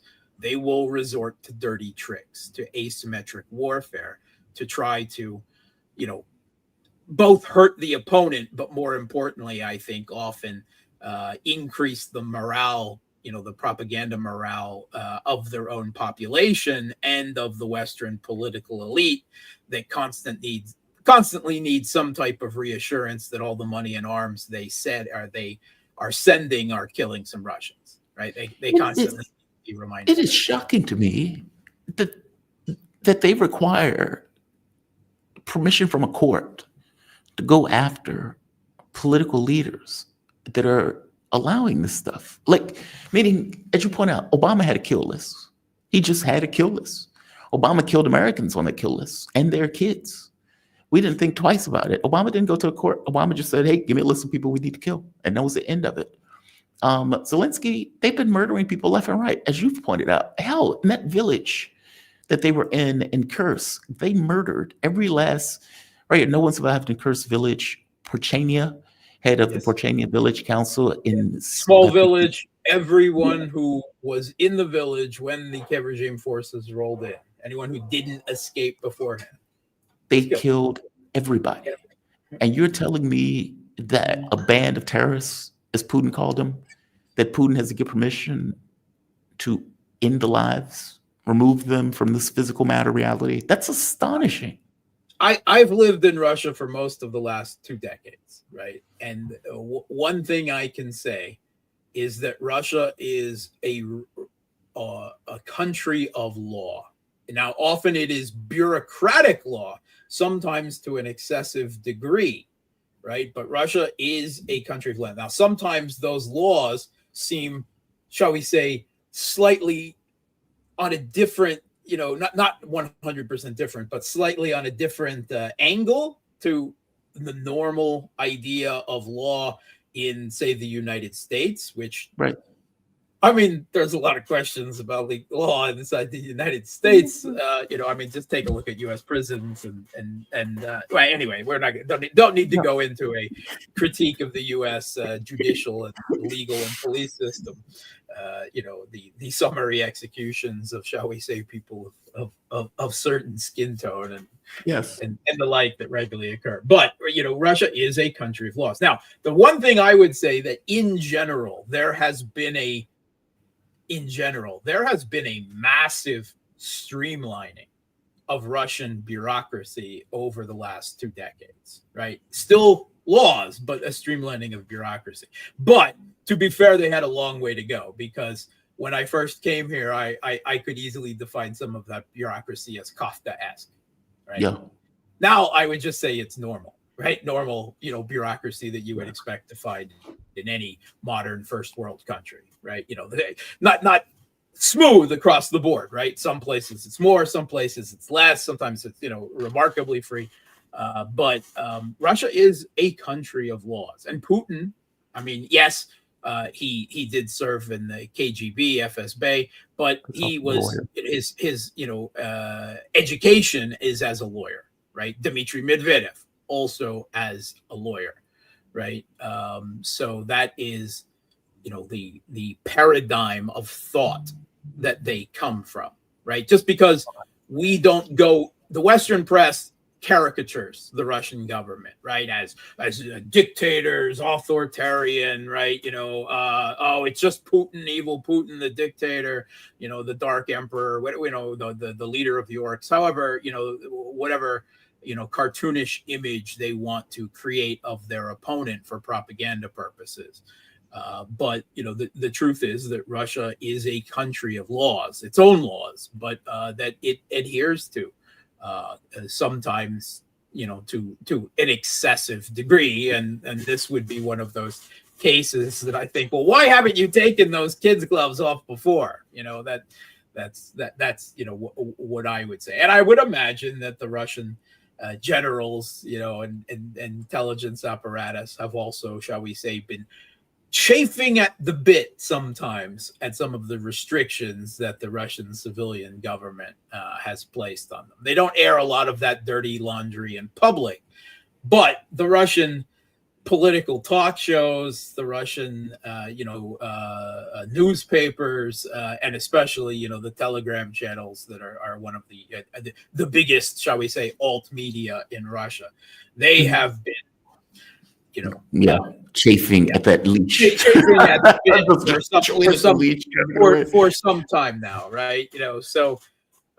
But again, when the Russian government shows its pragmatism, its restraint, right, its cold-blooded reaction.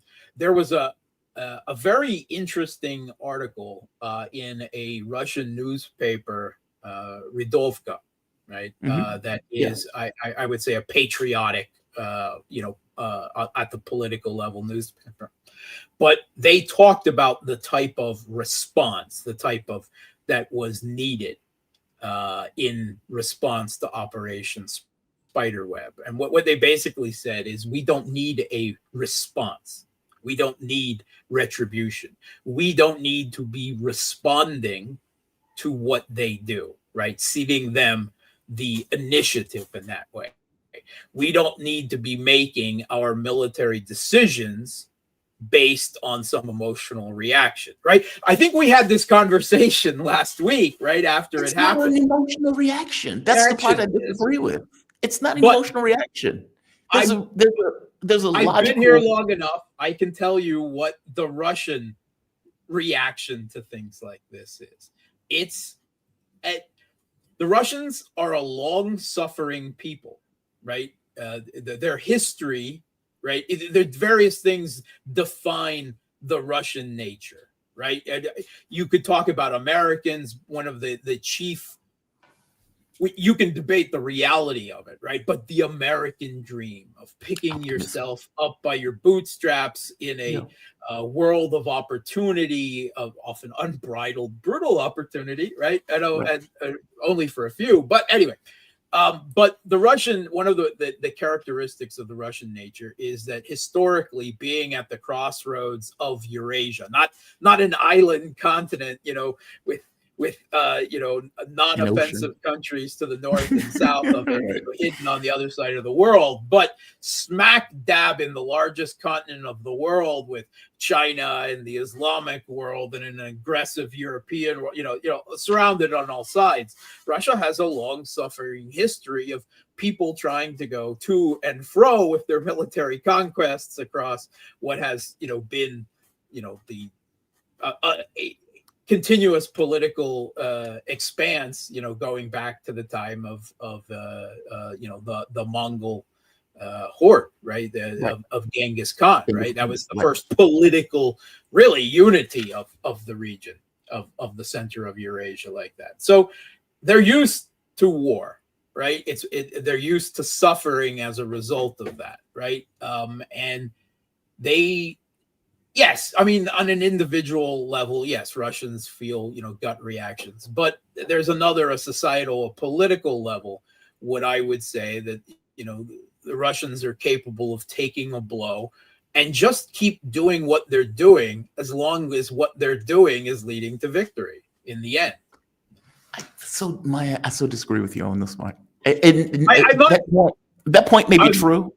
I accept that point. That's the way the government takes it. Yeah. But the fact that you said that there were all these channels chomping at the bit, and the military is— that's why I said there's different levels, there's different layers of response to it, right? And the Russian government, the Russian military operates, and I think always operates, at a different level. And the rest of the world should be thankful that the Russian political military system shows more pragmatism and restraint than their provocative Western counterparts, because otherwise we would already be glowing. We would all already be glowing. As I keep telling people, I'm an American. My point of view is going to be governed by where I live. And that would have been unacceptable. That would have been meaning, I get it's a war, right? But from my point of view, when we fight our wars, we take down power lines, bridges, electricity, roads. All of that stuff is decapitated. Yeah, but it's good when the U.S. does it. It's not good when someone else does it to American proxies, right? That's our glorious evil leader, their evil dictator. That's standard propaganda. What is the significance of Russia taking Dnepropetrovsk, or let's say invading or entering Dnepropetrovsk for the first time? Because this seems first of all, it's not really the first time. Actually, Russian DRG groups have been there across the border already several weeks ago. I think we probably mentioned it before, right? But this is time the Russian military, the Russian Ministry of Defense, is officially announcing their arrival, right? And that they intend. And what's more is, for the first time that I've heard of it, they're talking now about their operations. They're designed to create a buffer zone as well, like they've been long been talking about in the Kharkov region, the Sumy region, as of a couple weeks ago, the Chernigov region, but now in a completely different vector, not the northern Russian-Ukrainian border, but in Dnepropetrovsk, right? In, shall we say, central eastern, right? Ukraine, right? And one thing it tells me right there is that with this latest round of Russia delivers its terms at the, shall we say, the diplomatic war of maneuver that occurred at Trump's pushing, Russia presented their terms and said, agree to our terms now, or we're going to take more, right? The conditions, not only in terms of land, because that's not really the most important thing, but the terms will get harsher. And I believe it's been said outright Next time, it won't be terms, right? It will be demands for an unconditional surrender, right? And we'll decide the way it ends 100% on our own, rather than say only 80 or 90%, you know, and the other 10% can be negotiated. No, it won't be that anymore. And I think that's a signal. The Russian Ministry of Defense announcing their arrival in Dnepro means that they're heading for, at the very least at this part, all of eastern Ukraine east of the Dnepro River. Interesting. Because it seems like they're eventually going to offer Sumy membership into the Russian Federation. Sure. There was thoughts about the no doubt. I have no doubt. And the Dnepro as well, yes, right. Yeah. And there's a far bigger argument for regions like Kharkov. Don't forget Kharkov, because Russian forces are advancing their quote-unquote buffer zone there as well. And when I say quote-unquote, right, actually there is real reason and military rationale, right, and political rationale for a buffer zone. I just don't believe that it's ever going to stop with a buffer zone, and I believe there will be referendums for people's republics in all of these areas eventually as well, right? And you have to make another buffer zone. Again, Russia made clear, right? Take our terms now, or it's going to get worse. Right? This happened repeatedly, right? It was the before the conflict, the Istanbul communique back in 2022, right? And now we're Istanbul, shall we say, round 2, and once again Russia offered terms and the opponent didn't take them, and it's all right. We're already set on the next horizon, right? That's where they're going. Now, the first horizon still has to be achieved, and that will be the majority of the work this summer, right?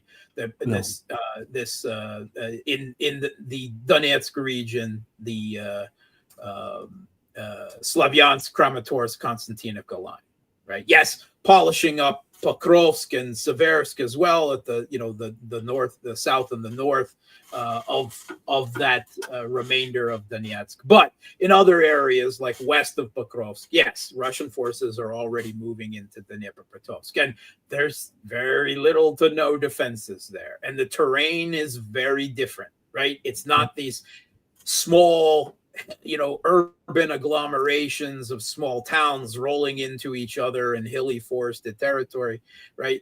You're moving into steppe. And that's a completely different battlefield that is not as favorable to a defender in general, and is certainly not in favor to a defender where the person on the offense has near complete dominance of the air. Right. And long range strike, artillery and long range strikes like that. Just to be clear, it's because there's no to hide. There's nowhere to hide. There's no. Oh yeah, there's very few settlements, right? They're spread out much further. There's no hills. There's very little forests, right? It's flat, open steppe terrain, right? For the most part, right? As soon as you get past the Donbass, right, you're entering into that territory up until the Dnepro River, and that Russian forces their advances in territory like that is going to be more limited by their own logistics than any kind of organized resistance, right? Because the terrain is so massively different. Me and a few others like Brian Berletic have been talking that would mark that terrain change. Once you got out of the Donbass war, you would see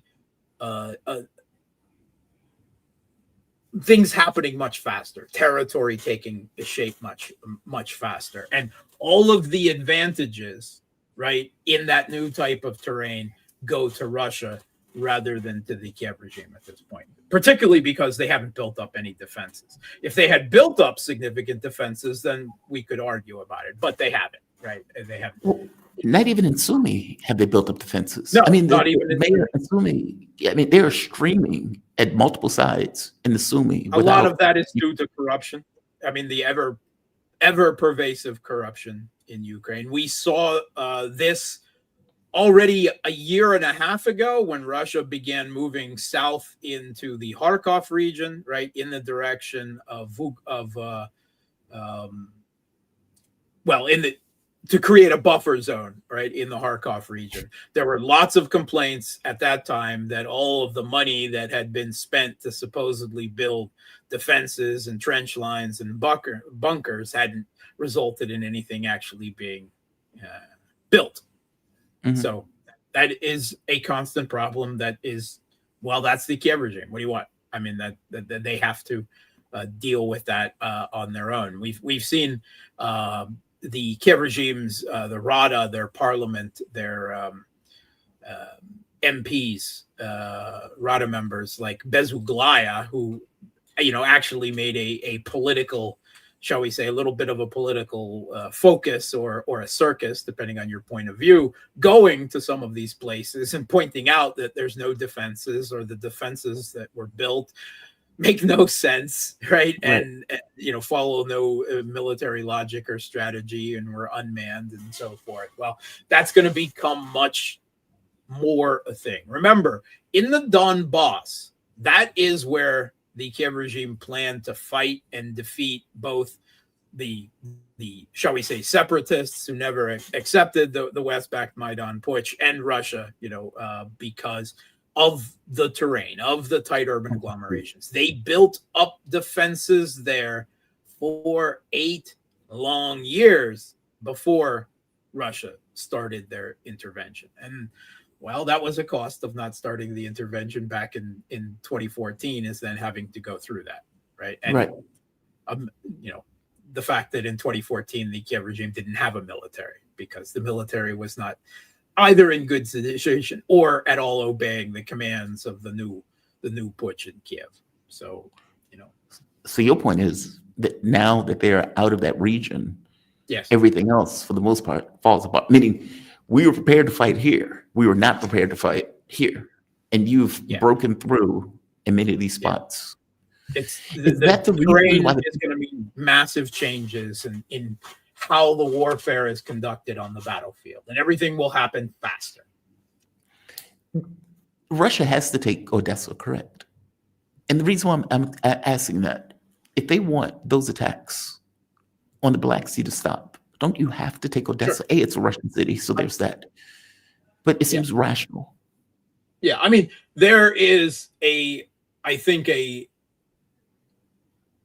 Russian society, right, has a belief that cities like Odessa and Kharkov that are Russian-speaking cities, right, in particular Odessa, which was founded by Catherine the Great, that these are Russian cities.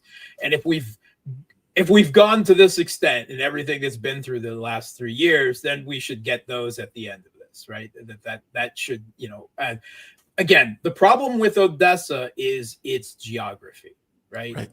It's on the other side of not only the Dnepro River, but on the other side of Kherson city, which the Kiev regime now controls since Russia withdrew from it in the autumn of 2023, and Nikolaev, right? Amphibious assaults to take big cities, they don't happen. They don't happen, right? No one does that, right? That's and certainly, Russia's Black Sea fleet has some capabilities, but an amphibious landing and assault and taking of Odessa is likely beyond the range of the possible, certainly right now. So, and like I said, there's Kherson City and Nikolaev that have to be taken along the way. Even in World War II, when the Red Army came through to push Nazi out, they took Odessa the long way by going up through Kiev and down the coast, right, and attacking Odessa from shall we say, the non-sea side, right, from the more vulnerable side. So, at the end of the day, while Odessa, is certainly in my heart a priority, and I think a lot of Russians. And I think a lot of people in Odessa too, having some distant family there as well.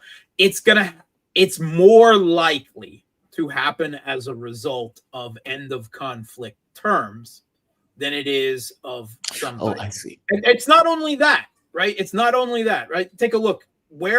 How often is Russia attacking big cities with the goal of taking them, right? Kharkov, right? Russia's yet. Ukraine's second largest city, right? A couple million people. It's, Russia is not and has never made an attempt to take Kharkov, right? Certainly not yet, and I don't see it anytime in the cards in the future. And I don't think that the Russian military wants to fight pitched battles in big populated cities like that with enormous civilians. Now, we may be seeing there are some indications that Russian forces now in the Sumy region intend to move on the regional capital, Sumy City. Right? Now, Sumy City is a big step down in terms of size and so forth from Kharkov or Odessa, right? A few 100,000 people. But the Kiev regime is already talking about they have suggested that the citizenry of Sumy City, at least those that are loyal to the regime, consider evacuating. And there have been videos coming off of Ukrainians right onto the Russian Telegram channels where I've seen, the residents of Sumy, right, who are not loyal to the putsch regime in Kiev, say they're not evacuating, right, because, in particular, the men are afraid as soon as they leave their homes, they'll be conscripted, sent right back there to the front. And this is a phenomenon that has been, Ukrainian men don't leave their homes when they can avoid it, right? Because they're grabbed, as Putin, so colorfully and frequently says, like dogs off the street, and conscripted and sent to the fronts. And in particular, they're afraid now, that if they leave their homes, that to evacuate. But there's also this phenomenon of what the Kiev regime's military forces very contemptuously and deride as the Zhduni, the waiters, right? Because there are a very significant number of people in these East Ukrainian cities that no matter how bad things get, right, no matter how the missiles and bombs are flying around them, they refuse to leave because they want to end up on the Russian side of the conflict. Oh, I see. And Ukraine is angry at those people for doing that. They don't support that regime. They don't believe in it, right? And they want to be part of Russia or the new Russia or, whatever is on the other side of that contact line. So the Kiev regime forces routinely, shall we say, take out their frustrations on such people.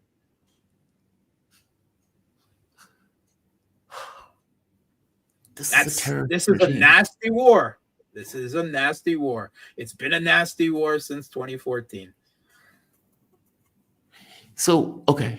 So you're right. They haven't seemed to take larger cities. TASS was reporting that when Russia gets 30% of Kharkov, that they're going to open up, also basically allowing a vote to allow Kharkov to become part of the Russian Federation. Absolutely. I expect that fully at some point, yes. And it does seem like they're trying to take Sumy City. I mean, they're streaming in from all sides. Part of that is because of opportunity, right? Starting about just over 2 weeks ago now, Russia started really making, shall we say, unexpectedly rapid advances, right, for that area, in the area between Pokrovsk and Konstantinovka in the Donbass, right? These two, the Konstantinovka is the bottom of that last defensive line, and Pokrovsk is that one holdout in south central Donbass, Donetsk. Russian forces were advancing much more rapidly. Kiev regime defenses were crumbling in that area. So no longer having any reserves to draw on, right? They have to strip other areas of the front in order to reinforce other areas. And that's exactly where they stripped forces from. They stripped a number of brigades from the defenses in Sumy to send into this area in Donetsk between Pokrovsk and Konstantinovka. And Russia saw that and said, well, pedal to the metal in Sumy then, right? And that was already, it's already a week ago, you know, they had taken 18 settlements in 7 days, right? We talked about that last week.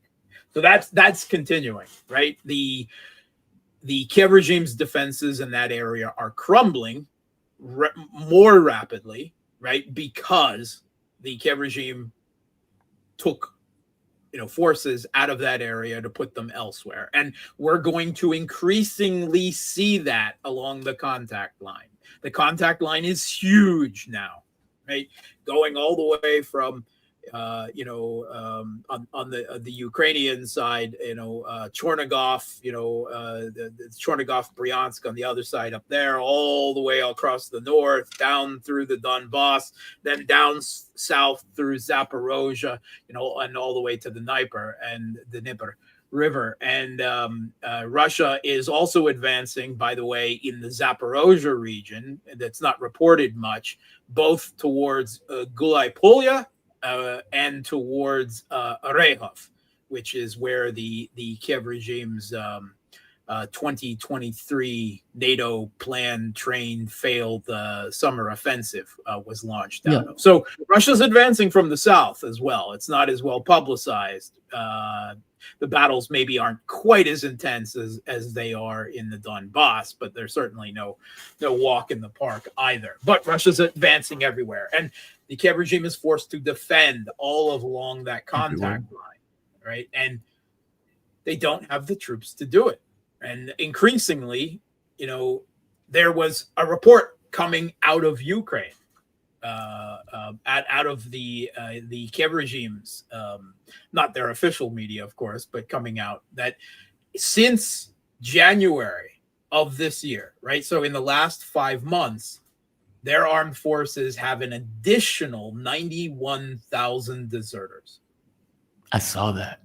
91,000. And that is on top of another 100,000 previous to that. So the Kiev regime is looking at 200,000 deserters, basically, in the last year, really. And that number, I can tell you, is a huge underestimate, because there's large numbers of these Ukrainian military units whose commanders don't report when people just run away. Why? Because the pay was sent through them to their troops to begin with, and they just keep collecting the paychecks. So that this is a regular phenomenon. It's been discussed even in the Kiev regime's, shall we say, somewhat more independent media, both inside and outside of the country, since the conflict began. That is a regular thing. Ghost soldiers at the front, where their commanders are collecting paychecks and are happy to take it, if their soldiers go AWOL. And when you have a force that at this point is to a very large extent forcible conscripts who don't want to fight and die for this regime, of course they're going to take the first opportunity to run away, and that's what they're doing. So they also don't seem to have air defense. That is not sustainable. That is not sustainable. I mean, just do the math. They are losing about 20,000 plus hard losses every month, right? Whether when we're talking dead and severely injured, so they can't be returned to the front, and at times that number goes up to 30,000 and above, right? So they're losing now another more than 10,000 a month due to desertions, right?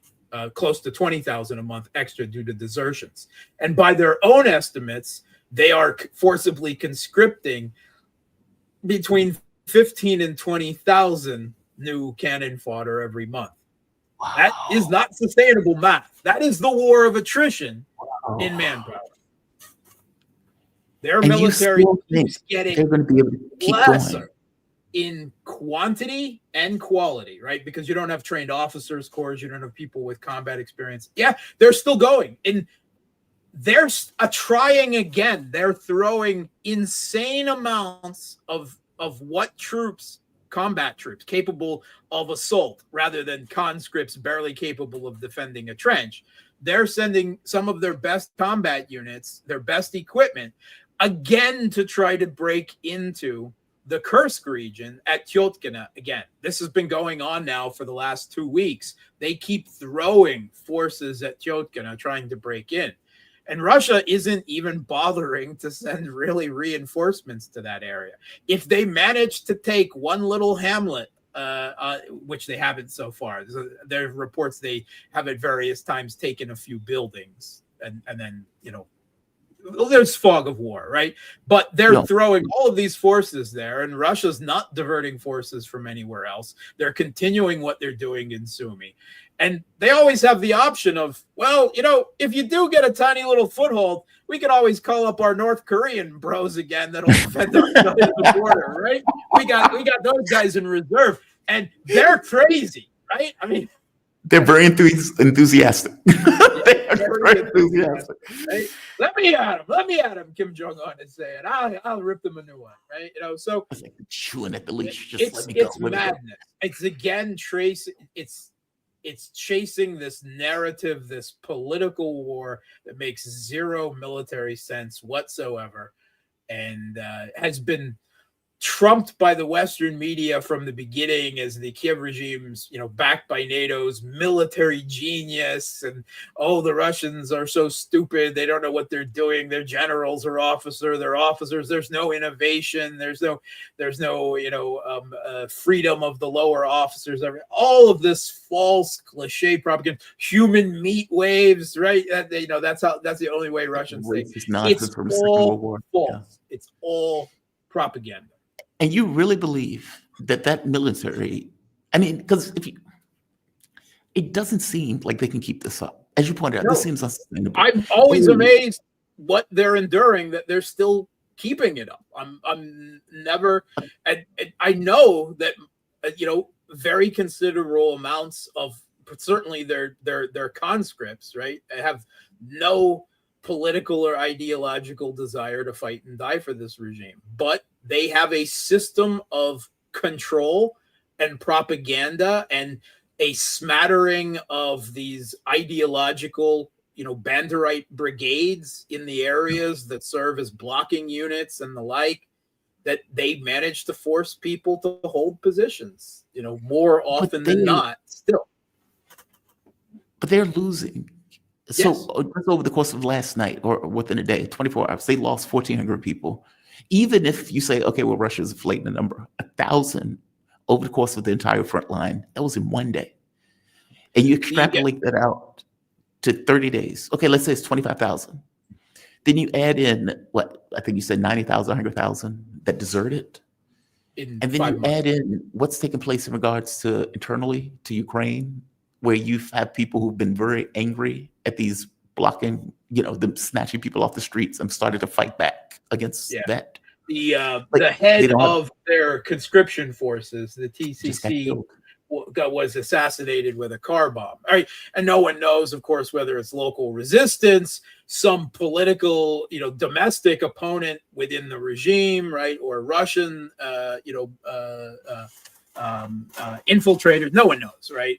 But that is a thing that's happening. Let's take a look at what's happening with this debacle as a result of the last meeting in Istanbul, with Russia unilaterally offering to return 6,000 bodies of the Kiev regime soldiers that died in Kursk. Right, that was the other part. Up to the border in refrigerated trucks, hundreds of political trucks. Yeah, the Kiev regime has thus far refused them, right? They're now talking this week sometime, right? Meanwhile, those bodies, I mean, they're chilled, but they're not that chilled, and it's actually pretty warm. Yeah, they're rotting in there. Yeah. So there are political repercussions for that. So first of all, they don't want to admit, they've never admitted their casualties, right? They're brave Aryan Banderite soldiers are killing 10 or 100 orcs for every one of them that falls. Right? They've only suffered, 30 or 40,000 losses from the beginning of this laughable, emperor with no clothes propaganda. So to suddenly admit that, the 6,000 of them died, that's just the bodies that Russia has collected from their own forces in the Kursk region. That questions a lot of their domestic propaganda narratives right there. Right. So they don't want that. There's another level to it, though, because the vast majority of the Kiev regime's troops that die are not considered killed. They're officially classified as missing. Why? Because every Ukrainian soldier who dies has a life insurance policy that is supposed to go to their wives or their family of some $360,000 worth. Well, for 6,000 dead bodies, that's a sudden and undeniable bill of some $2 billion extra that their family should be getting. So all of this is creating a bit of a political unrest, right, in the heavily repressed Ukrainian civil population. They're heavily propagandized, heavily repressed. Men can't ever protest because they go out into the streets and protest. They're immediately grabbed and sent off to the front. So that's a very effective tool in limiting domestic unrest, from the regime, against the regime. But this is causing a stir, and it's enough of a stir that the Ukrainian government is starting to get really worried, and there are reports of some of these ideological brigades being called back from the front, reports unconfirmed, to provide security, against any outbreak of a restive population over, as this continues to drama out. And Russia's certainly yelling it from the rooftops, what's going on. And I mean, it's awful. Of course, they're more than happy to send these boys to die for the regime, but they won't even take their bodies back and pay their families because of the narrative cost and the financial cost. And that is going to lead to more desertions and refusing of orders on the front line as well. So this is a problem. It's not an insurmountable problem for the regime yet, but it is affecting. It can have an effect both on the front line and in civil society unrest in what has been a very repressed and propagandized civilian population up till now. So this is creating a problem. The Western media is, of course, 100% ignoring it. See no evil, hear no evil, speak no evil. They're not reporting this at all.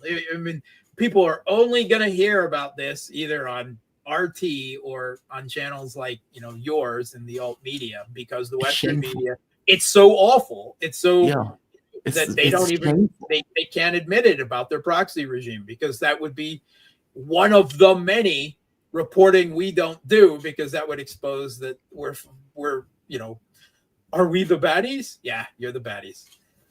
I gotta be honest, I'm surprised it hasn't caused more political turmoil. Yes. I mean, I can't imagine if we bring soldiers back to the U.S. and the U.S. president says we're not going to accept them. Yeah. And that's because you don't have a literal fascist jackboot on top of you.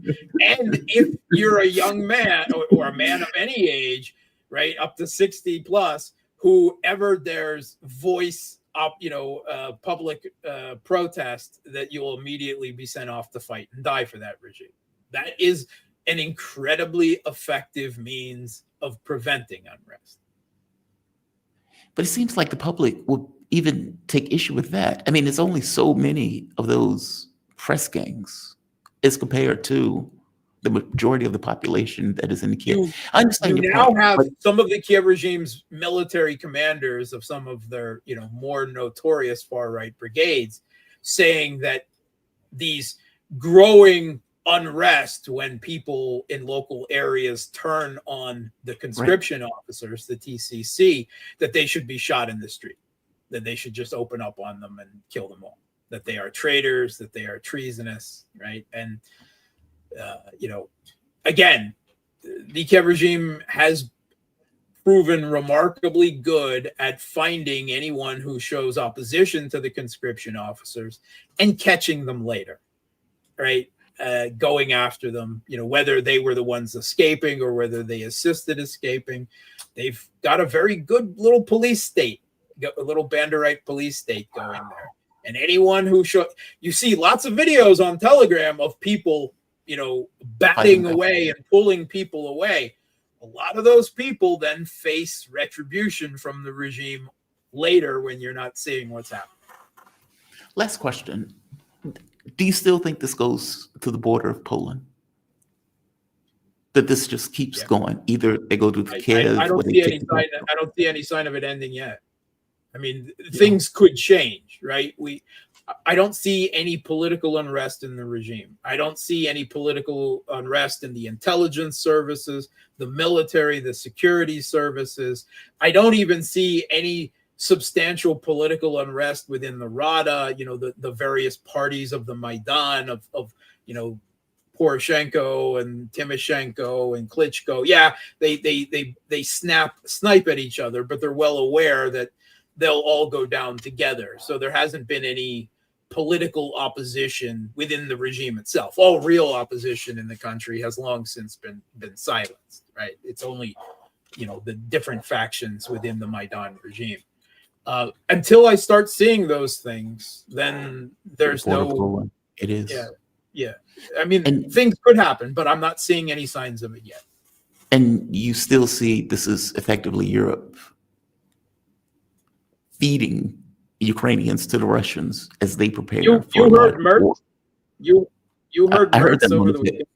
Yeah, that goofball. They're preparing for war, and they want to keep the Kiev regime fighting for 5 years.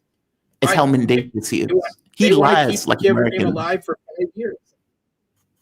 He lies like an American, a political leader.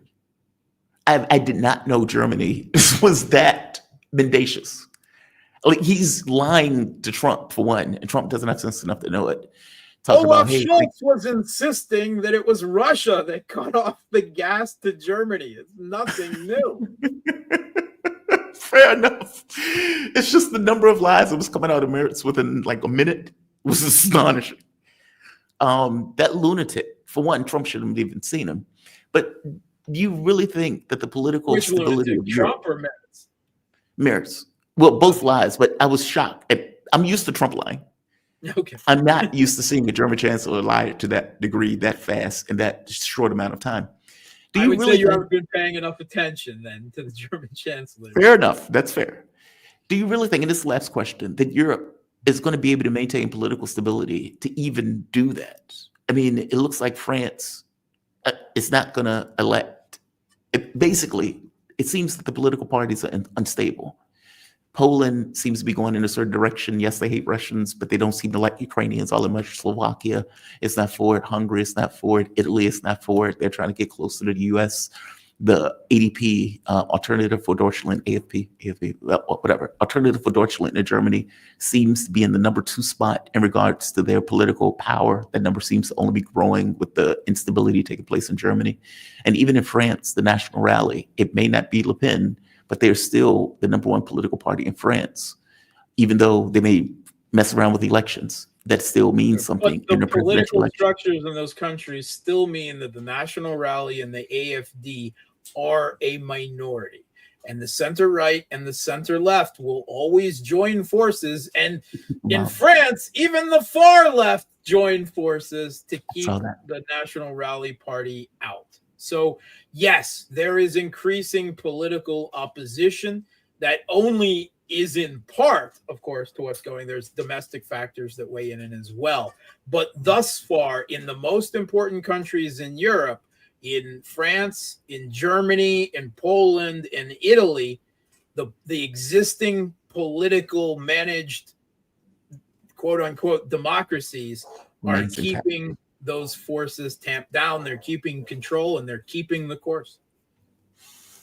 Mark Sleboda, my man. Mark, you are fantastic, man. Mark Sleboda, he's an international relations and security analyst. You can follow Mark on Twitter at Mark Sleboda1. You can also find him on his Boosty, Boosty channel. Subscribe to him. The man is Real awesome. Politic and Boosty, please. Real Politic Boost. See, I had to put just in your name, Mark Sleboda, and that's what it came up. But you're right.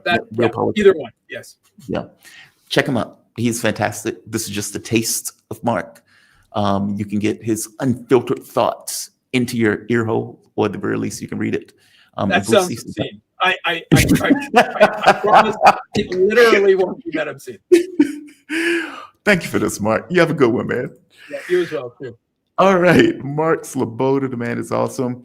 I see Shobhan fixing himself in the background. There he is. How you doing, man? You doing okay, Shobhan? I'm fine, Jamal. Good morning. How are you doing?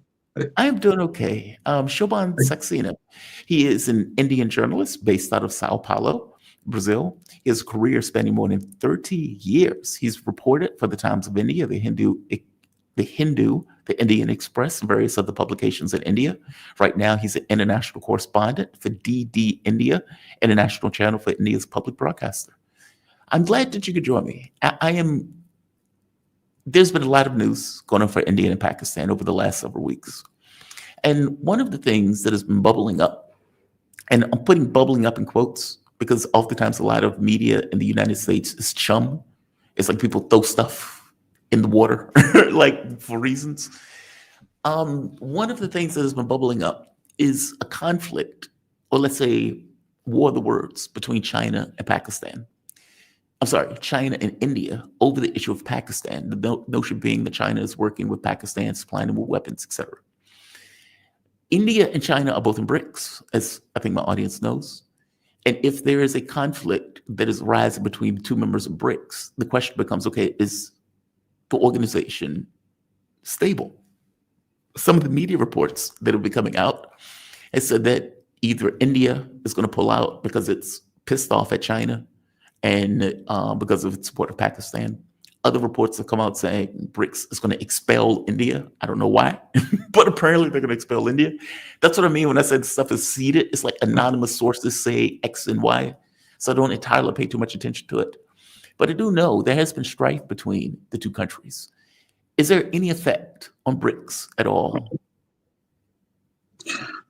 Jamal, I've seen some reports, and I think most of these reports come from a single source. That India is going to leave BRICS, India is going to be expelled, and there's a tension between India and China because of Pakistan, and India will leave BRICS because of that. I think that's ridiculous for a number of reasons.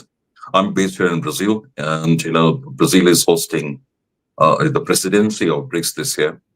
Right. And every week there's a big meeting, and every week there's a big delegation from India, led by ministers. The Minister of Transport has been here, Minister of Energy has been here, Minister of Commerce and Finance, they'll be here in the coming weeks. Just last week I was in Brasilia, and there was a big parliamentary delegation led by the Speaker of the lower house, who was participating in the International BRICS Parliamentary Forum. And India has been given the presidency of the Parliamentary Forum for next year, 2026, and they're very excited about it. And I managed to speak to some of them, and the Speaker of the Indian lower house, he said how he gave a very good speech about the importance of BRICS and how BRICS countries need more cooperation. And we have to remember, India is a founding member of BRICS, along with Brazil, Russia, and China. South Africa came on board later, and now there are more members. India is very committed to the agenda of the global South. No one can argue that India. I'm sorry. You're fine.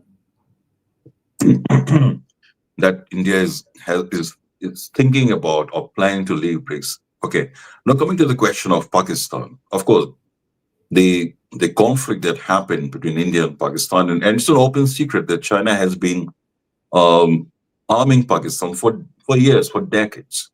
The 60% of weaponry of Pakistani army comes from China.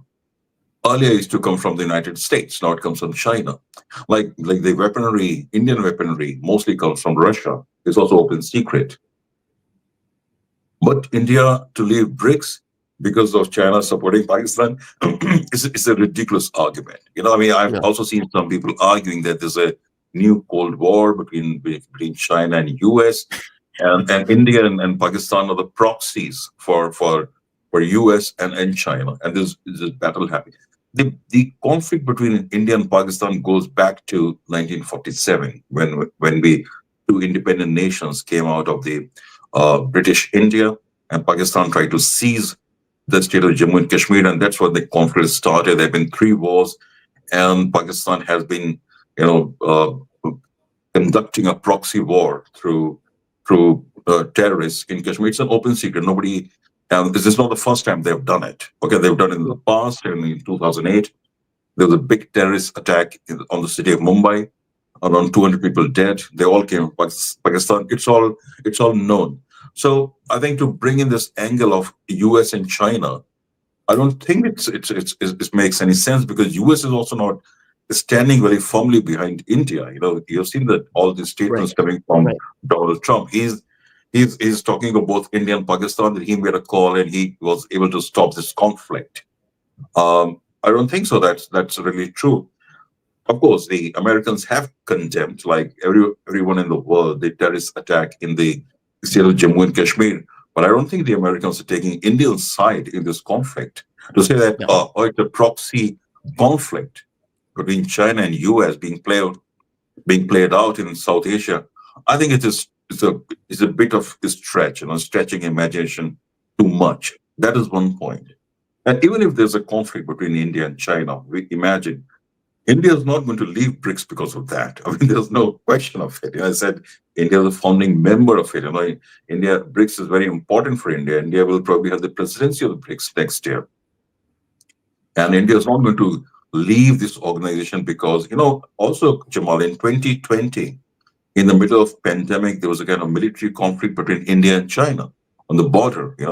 20 soldiers were killed on both sides, maybe more.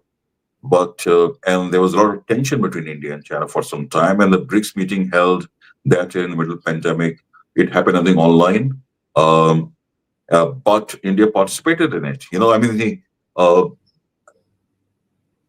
Indian foreign policy has a history, and the Indian foreign policy, people who run it, they're very aware of it. Since 1947, India has been advocating the cause of the newly independent countries, Asian countries, African countries, Latin American countries. And I think India joining the BRICS was part of that policy. And that policy is not going to change because you have conflict or disagreement with China, between India and China. We can also not forget Russia is part of BRICS. India has a very, very good relations with Russia. Brazil is part of BRICS. India has good relations with Brazil. India has excellent relations with South Africa, with Iran, with Saudi Arabia. All these countries now coming on board, Indonesia, for example. So I think we have to look at the bigger picture. And I think India is looking at the bigger picture. For India, BRICS is far too important than having conflict with Pakistan or having some disagreements with China over arming of Pakistan or other matters. So basically, this is stuff just thrown into the media for reasons. It's not related to reality at all. And like I said, I was skeptical of it. And so I thought, let me ask somebody who would know. I'm curious on something else. Why doesn't India, it seems that many of the countries that are in BRICS are open to having this kind of basket of currencies, or at the very least, some kind of secondary currency, some independent currency. India is not. And over again, they've been resistant to doing this. Why is India not on board for that? I haven't necessarily got a good answer for this one. I think this position is also based on a bit of misunderstanding. I've been watching a lot of discussion. There's going to be a new BRICS currency, and we're going to de-dollarize the world. I don't think that's really true. There was a discussion in Kazan about having some BRICS digital currency. Right. And I think there's going to be some discussion in Brazil also about some kind of currency. But nobody's going to replace dollar, Jamal. I mean, it's a fantasy. The dollar has been the world's reserve currency for more than 70, 80 years, and you suddenly, I know there's some analysts, including one Brazilian one, I won't name him, they get very excited about it. They think, we're going to finish with dollar, there's going to be a new BRICS currency. I think this is completely wrong way of looking at BRICS. To see BRICS as an anti-West or anti-US group, that is not the agenda of the BRICS. BRICS agenda is to have the emerging countries more voice in the international order. The emerging countries have more position, more strength in the international financial system, and that discussion is going on. Yes, truly, there has been discussion about how to reduce the use of dollar in trade between BRICS countries. That's a discussion. I've been following BRICS very, very carefully. The meeting in Kazan, there was a discussion about that. There's going to be a discussion about that in Brasilia too, in Rio de Janeiro in the month of July. And India has been participating in it. I know how these rumors have started. The Indian Foreign Minister, Dr. Jaishankar, he was asked about this question. I think he was asked this question in Europe. Will India support de-dollarization of the world economy? He said, no, of course, nobody's talking about de-dollarization of the world economy. It's not an event you can declare tomorrow, we're not going to use dollar, it will happen. It's a process. And I think that process is already going on. If you look at the participation of the dollar in international trade 10 years ago, it was 65%. It's now down to 50%. If you go back 30, 40 years, it was almost 80%. So the contribution of dollar, the use of dollar is already reducing, and it will reduce further because 80 years ago, Second World War, European economy is destroyed, Japanese economy destroyed. There was no challenge to dollar. Dollar was a sole international currency, and it became by default the world's reserve currency. That is not the situation now. Now you have China's $20 trillion economy. You have India, which is a $4 trillion economy. Brazil, $2.5 trillion economies. Russia, $2 trillion economy. So now you have other economies, and we can't forget Europe. The people who really de-dollarized the trade are the Europeans. By creating euro, they created euro. Right. Right. Yeah. So creating a new economy is not a joke. I mean, you look at the history of euro. It took like how many years? 20, 30 years? To create a new economy, to get a new currency. The euro is to create your own currency, you have to have common market. So the Europeans first created a common market, and then they created their own currency. Look at BRICS group of countries. You have China, which is $20 trillion, and you have Iran, which is not a $1 trillion economy. How are we going to create a common market between these countries? Right. It is going to take a lot of time. The discussion which is happening among the BRICS countries, the serious discussion, how to use your own national currencies more for trade between BRICS group members. That is the discussion happening. Like Brazil and China are already doing a lot of trade in the national currencies. Even India is doing that, and an interesting example is the trade between India and Russia, because Russia is there's sanctions against Russia. So India can't pay Russia for petroleum, other things in dollar. So India and Russia have been doing trade in their own currencies. India's been paying in rupee, and Russians have been paying Indian rubles. India even used dirham, which is a currency of UAE, to pay Russia. So there's already you have a lot of examples of countries using other currencies than dollar to do trade between themselves. So Karen, please go ahead. No, please. Well, I was just going to ask, is there a difference between, and yes, I know the answer is yes, technically there's a difference, but is there a de facto difference? Is there a real difference between using your own currencies versus de-dollarizing? I mean, those things equal out to the same, whether I create a currency and use that currency, or whether I use my own currencies, we're still avoiding using the dollar. Yeah, I think creating a new currency this currency will be based on what? It will be based on gold. It will be based on, it's a very big question. I think, it's creating new currency is not a joke. I think it's a process. It will take a lot of time, a lot of discussion. And, I mean, India holds more than $750 billion in reserves, so you're not going to suddenly give it up, China India holds holds that many dollars? Are you reserve. serious? Yes, that's a reserve India has. Brazil has about $600 billion in reserves. China holds 800 to 900 billion in treasury bonds. Are they going to just blow it up and give it up? No, nobody's. I think this is a very, very serious discussion. I the people who make these claims, and I've seen a lot of people here on Brazilian media also. I won't name them because they're not on our show. I mean, dollar is going to finish now. BRICS is going to. I think they're positioning BRICS in a wrong way as some kind of anti-West alliance. India always says we are not anti-West alliance. The objective of BRICS is different. It's not to make an anti-West alliance, and I'm not sure if the West exists anymore because exactly that's what I was that's exactly, you read my mind. It doesn't matter if India thinks that like we're not an anti-West. Your very existence is anti-West. The very fact that you exist, the U.S. sees they're a threat. And I would wager to you that the people who are putting that stuff in the media is coming from the West. Like it's like they're putting their hopes into the media. It's like, hey, India's going to leave, and then the same person may say, hey, India's going to get kicked out. Like they're throwing that stuff into the media for reasons. It's not arbitrary. Yeah, Ursula von der Leyen, the chief of European Union, she said the West doesn't exist anymore. So the agenda and the objective of BRICS is very, very clear, very different.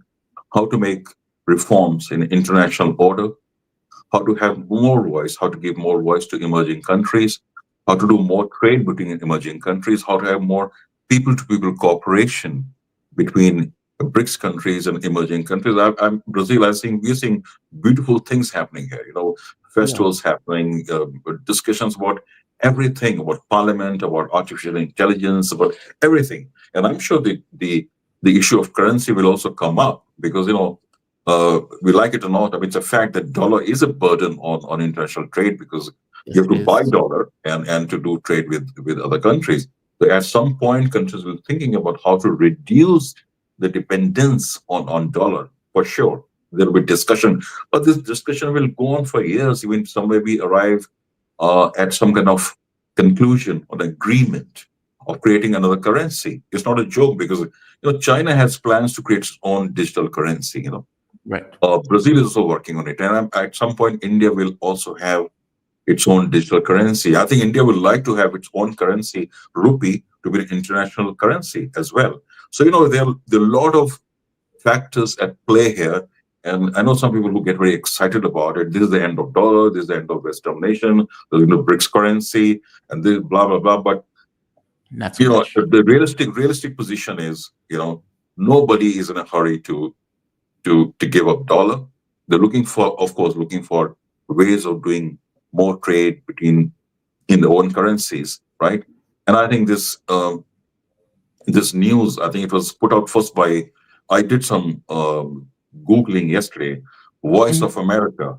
They gave this, India is not in favor of, giving up dollar. India may leave BRICS.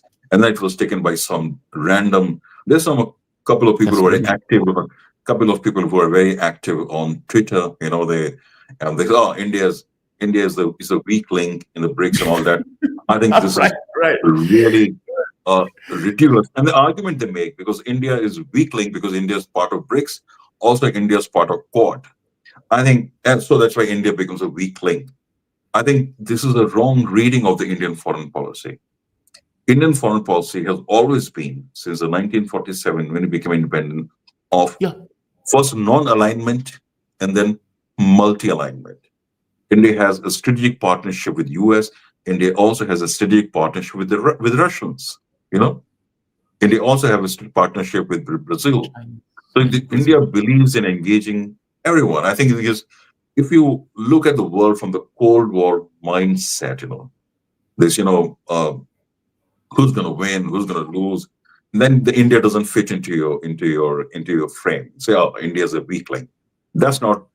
People sitting in Delhi or people who understand Indian foreign policy, they don't look at things that way. No, Beautiful explanation. Beautiful explanation. And it does make sense, right? I mean, look, I think what people are looking at is a U.S. that has gone bananas. You know, it's like, I don't know if you've ever read Superman comic books. There's a version of it called Injustice, where Superman goes rogue and he starts killing people. And, you know, they wrote that magazine on some level because of the way the U.S. is behaving now. Like, the magazine didn't come out of nowhere. Superman is representative of the U.S. And when, you know, the sheriff, or when the U.S. at that point starts to act like an overt hegemon, and, you know, now it's doing trade wars. Now it's unpredictable in regards to the dollar. Now it's $36 trillion in debt, and they're about to add $50 trillion more to the debt. People look at it and say, that's unsustainable. How can we trust that? That's not rational. You can't even create a budget in your own government. You're not even attending to the needs of your own government. Like, people look at that and say, there's a problem with that. And we're all on the hook for the way the dollar and the U.S. is behaving. For example, the wars. Okay, we spent $10 trillion to go to a war and didn't have it backed by anything. No other country could do that. Like, there's no other country around the globe that could just print $10 trillion unfunded. We could do it because we know that India, China, Japan, all these other countries are effectively going to buy a currency and have a vested interest ensuring that currency stays somewhat strong, because if it devalues, then the money that you have that are dollars also devalue along with it. So it's almost like you guys are stuck on the hook for our mismanagement. And so you can imagine a lot of countries are like, we need to stop this. And the only way to stop this is to find something else that we can lump onto. And what they see BRICS as is this city on the hill, this vision of that is going to be something different. And that gives us options in a way where we are stuck now. Because at any moment, the U.S. could say, we're putting sanctions on India. We're putting sanctions on Saudi Arabia. We're putting sanctions on. You realize there's a bill that's in Congress right now where they are saying anybody who's buying Russian oil, that U.S. is going to put 500% sanctions on those countries, meaning secondary countries, meaning India, China, Saudi Arabia, etc. Okay, that's outrageous. That is super outrageous, right? That fully ignores any notion of sovereignty for any of those countries. And so you can, like, it's not insane for people who may be in those countries or maybe in countries outside of the U.S. saying, this needs to stop. The U.S. cannot use this as a weapon and then turn around.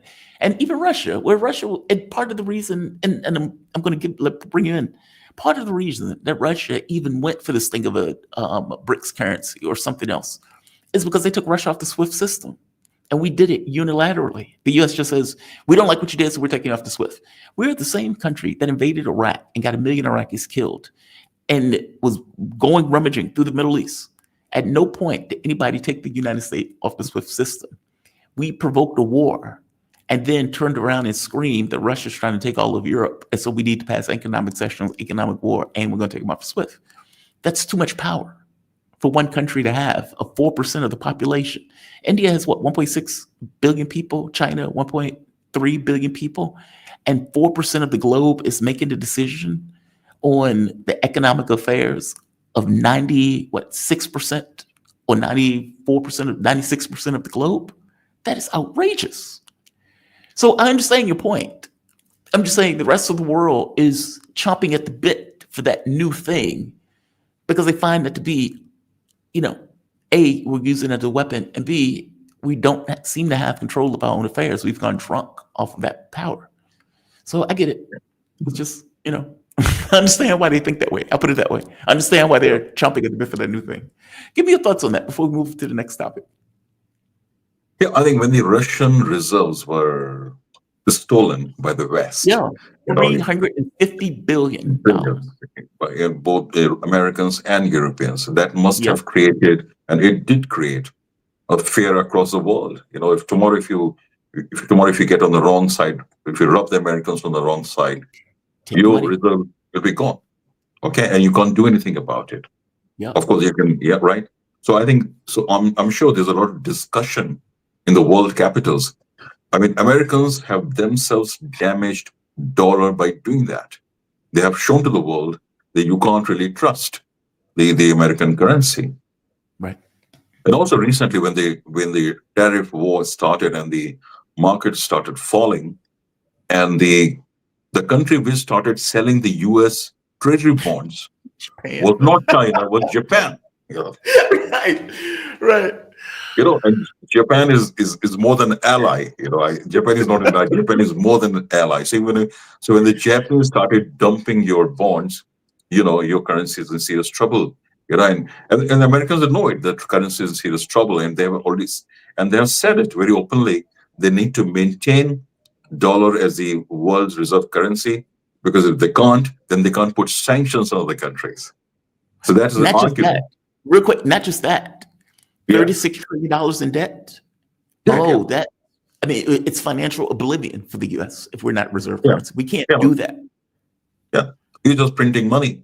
So and you print money, and you want the world to buy your debt is not sustainable, this position. So at some point, I think it's not about India or BRICS countries. I think the whole world will be thinking about the poor African countries. They need to do trade for doing trade between themselves. They have to buy dollar. I think it's a big burden on the economy of any poor country, Latin American country or Asian country. So I think this discussion has started, and I keep saying that it's a process. It's not an event that BRICS countries meet in a place, say, "Oh, we won't use dollar anymore." It doesn't work like that. Yeah. People think of it as an event. It's not an event. It's a process.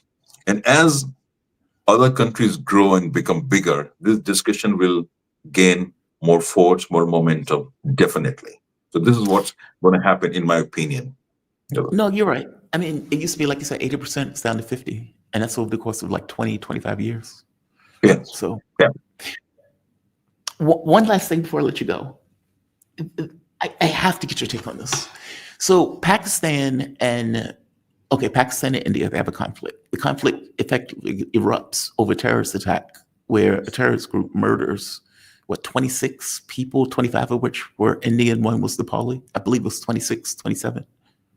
I think it was 26.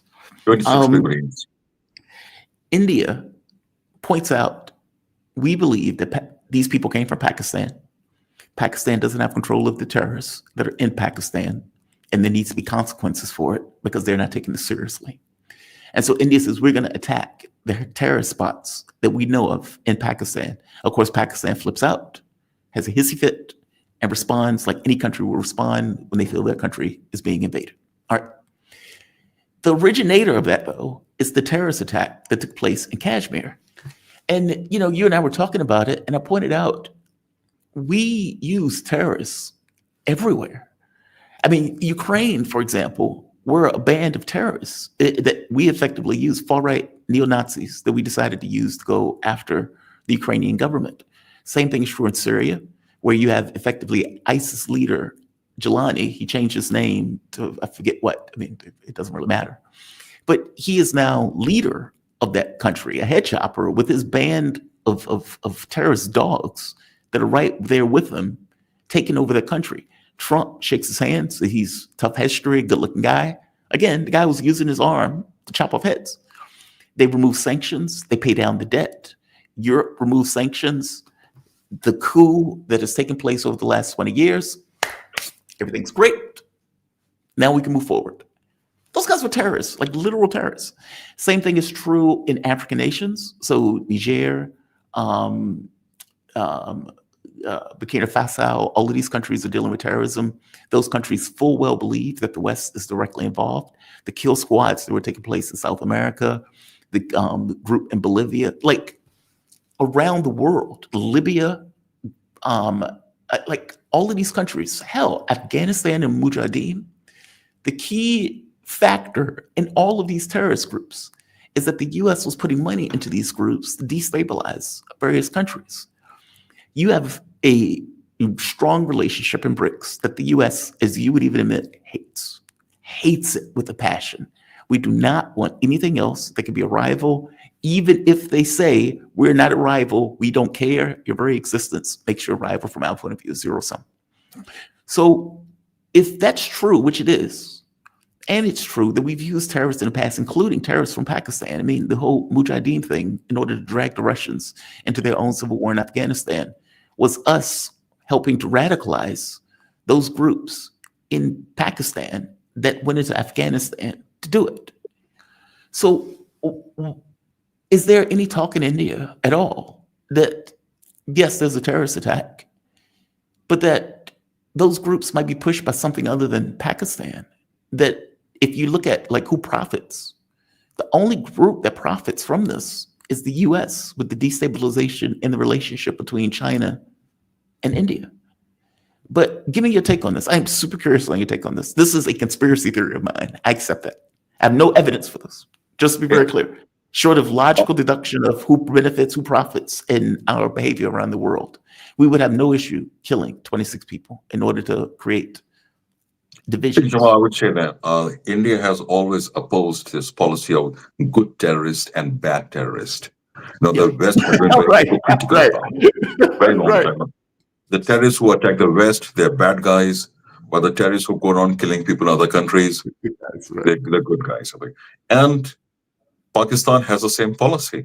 The Pakistan keeps saying, we are victims of terrorism. Because, of course, there are a lot of militancy within Pakistan. So those are good. Those are bad guys. But the terrorists who go to Kashmir, they are good guys.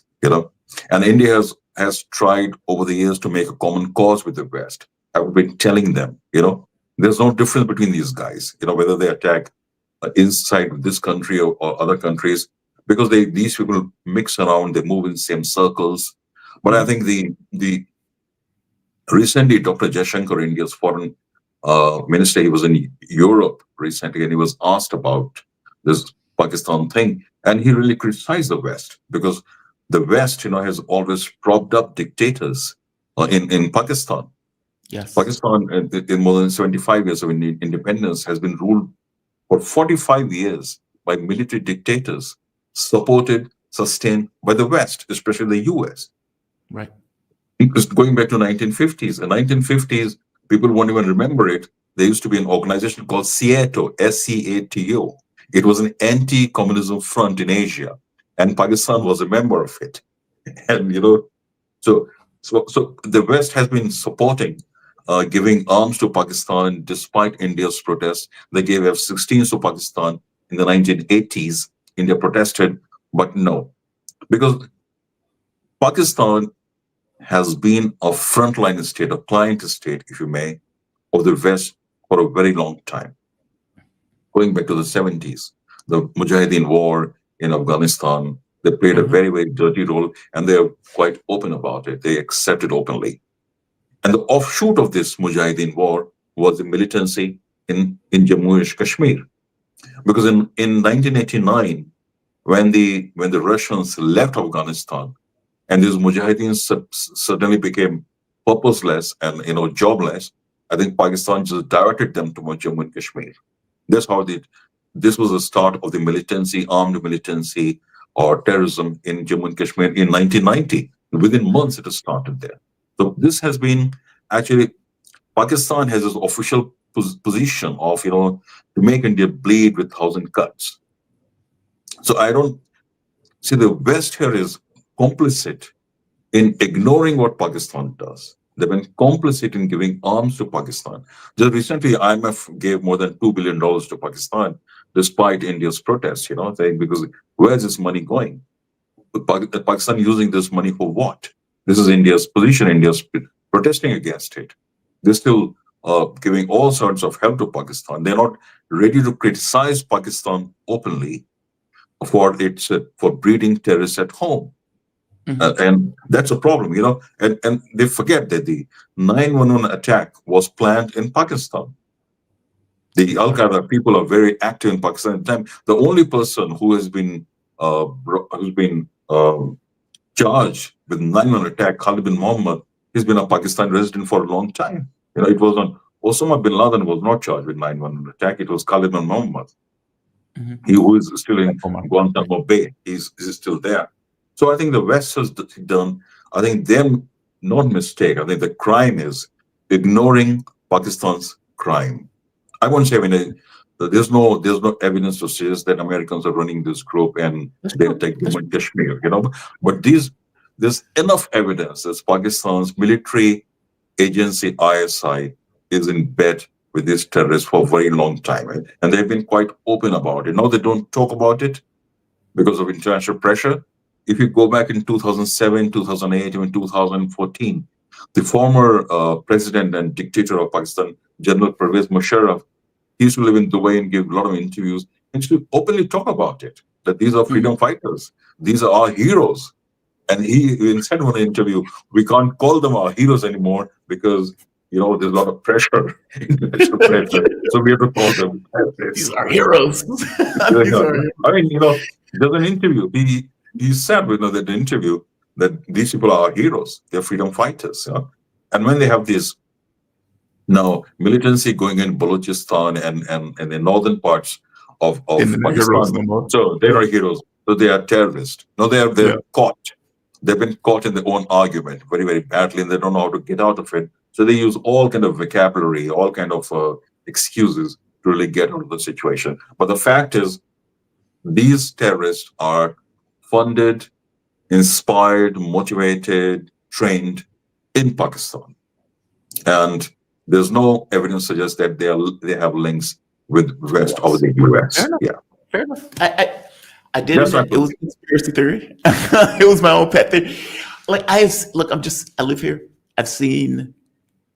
I'll tell you this. Do you know, we had a plan, the CIA had a plan where they were going to kill multiple Americans, either real or simulated, on a boat. It's like effectively blow up a boat and blame it on the Cubans in order to say that the Cubans did it to create a reason to go after Castro. That is the way our intel thinks. So forgive me for being, very cynical about the way my intel services thinks, especially if the ultimate objective or the ultimate thing is create chaos, get rid of this BRICS stuff, if you can get rid of India out of BRICS by hook or by crook, especially with all the media reports, then you've damaged the organization in a way that is significant and that is in a way to the interests of the West. But you're right, it doesn't require, both of these countries have agency, and both of these countries have been in conflict for a while. It doesn't require us. Look, I'll just say, just one line. When Mike Pompeo was the Secretary of State, and he made a tweet, beat Brazil and India out of BRICS, because that's what they want, they would like to have. But they forget that India has its own vision. India has its own vision as a growing country. India has its own vision of becoming a major player in the world affairs. And India can't be lackey of any country.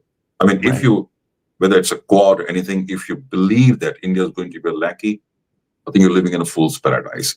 India has a very independent foreign policy, and India believes in the cause of Global South, and India is not going to abandon Global South or the agenda of the emerging countries because it has some disagreements or conflict with other members. That's my position. No, should you? I mean, that's where all the energy is. I mean, BRICS is larger than the G7. Yeah.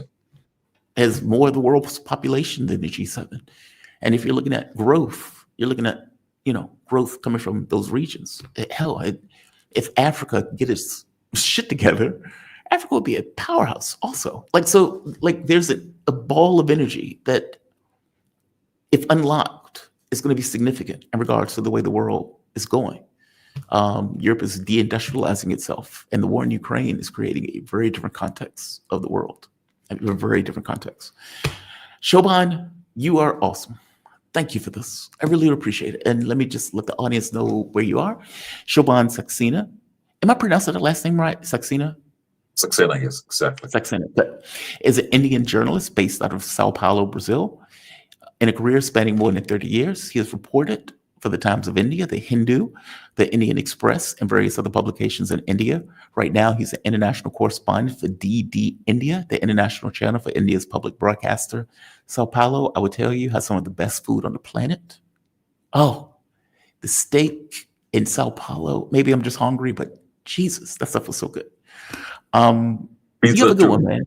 Pizza. I was covering the Lula election. The company sent me to cover the Lula election, And the first stop was Sao Paulo, and I had a layover in Sao Paulo. I had been traveling for God knows how long. And I booked a hotel just to stay for like 12 hours. And I went walking down the street, and you could smell food coming out this window, just wafting out this window. And the guy had the radio just blaring. And I stopped by, and it was, I don't even know everything that was on that plate. It was like steak, peppers, onions. The food was still sizzling on the plate. Man, you're talking about good. Oh, you're talking about good. I mean, one of the best food places that you can find around the globe. Thank you for this, man. You be safe, okay? Thank you. Thank you for the opportunity. Yeah. Take care. Excellent. All right. We have come to the end of the show. I appreciate him. Brazilian barbecue. Yes, Brazilian barbecue is, yes. Thanks for the hard work, Frank Friel. Frank, I try. I do my damnedest. This is my life. This is basically what I do. Yeah, please don't leave us. What do you mean, please don't leave us? You all don't know this because you see me for 3 hours. It takes hours before and after the show to produce the show. It takes about 3 hours for me to even, and maybe I'm slow, I don't know how other channels do it. It takes me forever to decide what to even show. It takes me forever to do the title. It takes me forever to figure out, okay, what are we going to talk about? Like, for example, Tom Whitmore is going to be on the show. Tom Whitmore is the MUFON guy. The Washington Post has put out this article is quite possibly the dumbest thing ever written. And that is a heavy lift, right? The Wall Street Journal put this article out. It is quite possibly the dumbest thing ever written. There is no sources. They just assert everything in the article, and it doesn't even make sense and line up with reality. They are trying to say that the UFO thing was effectively a lie, that there was hazing that was taking place in these military circles where they would tell people, you're going to be working on UFO technology. And if you tell anybody, we'll kill you or we'll put you in jail. And they show them a picture of a UFO. And they did this for decades. And so people were terrified to say anything, and that they did it for decades. Now, there are all sorts of problems with this. For one, they try to act like directed energy weapon or EMP pulse was used to take down the nuclear reactors. A, that makes no sense. B, the nuclear reactors weren't taken down in one location, it was taken down in multiple locations. I know because I was at the hearing in Washington, D.C. with Robert Elias, Jacobson, and there was another gentleman that was there who pointed out that they were Celeste was at a nuclear power center when it was taken down. There was a craft in the sky, and all of a sudden one of the guards calls him freaking out, like meaning the guard is on the phone losing his shit. And when Elias is like, basically like, what's wrong with you? Because he's in the bunker. And the weapons just start going offline, left and right. Now the US military is trying to claim, well, we did that. We put a direct EMP. We took those down. The time frame doesn't even line up. And it wasn't just in the United States, it was also taking place in Russia. So the article is fanciful, and they want you to believe that people were working on tech and couldn't tell the difference between, let's say, re-examining alien technology and retroactively building it out, trying to figure out how it works and everything else, and advance human technology, meaning these things should be radically different, right? If you're talking about a craft that crashed and you're trying to reverse engineer that craft, that is going to look fundamentally different in materials, science, all of that stuff. Our science can't even account for what those craft do. But they're trying to say that it was just advanced tech, and these people were too incompetent to know the difference between advanced tech and something that came from somewhere else. The article is fanciful. It is absurd. What they're trying to do is put the toothpaste back into the bottle. And in trying to do this, they're just asserting it. They're just asserting it. I forget the name of the guy that they're using for some of this. That guy has no credibility in the UFO community at all. And I know that because the audience who's reading it don't know that he doesn't have credibility, that they give him credibility.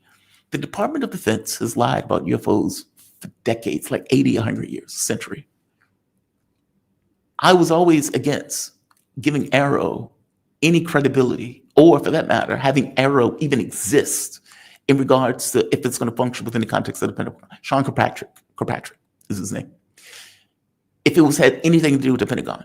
Because from my point of view, why would you give an organization that has lied for 100 years the opportunity to lie to you again?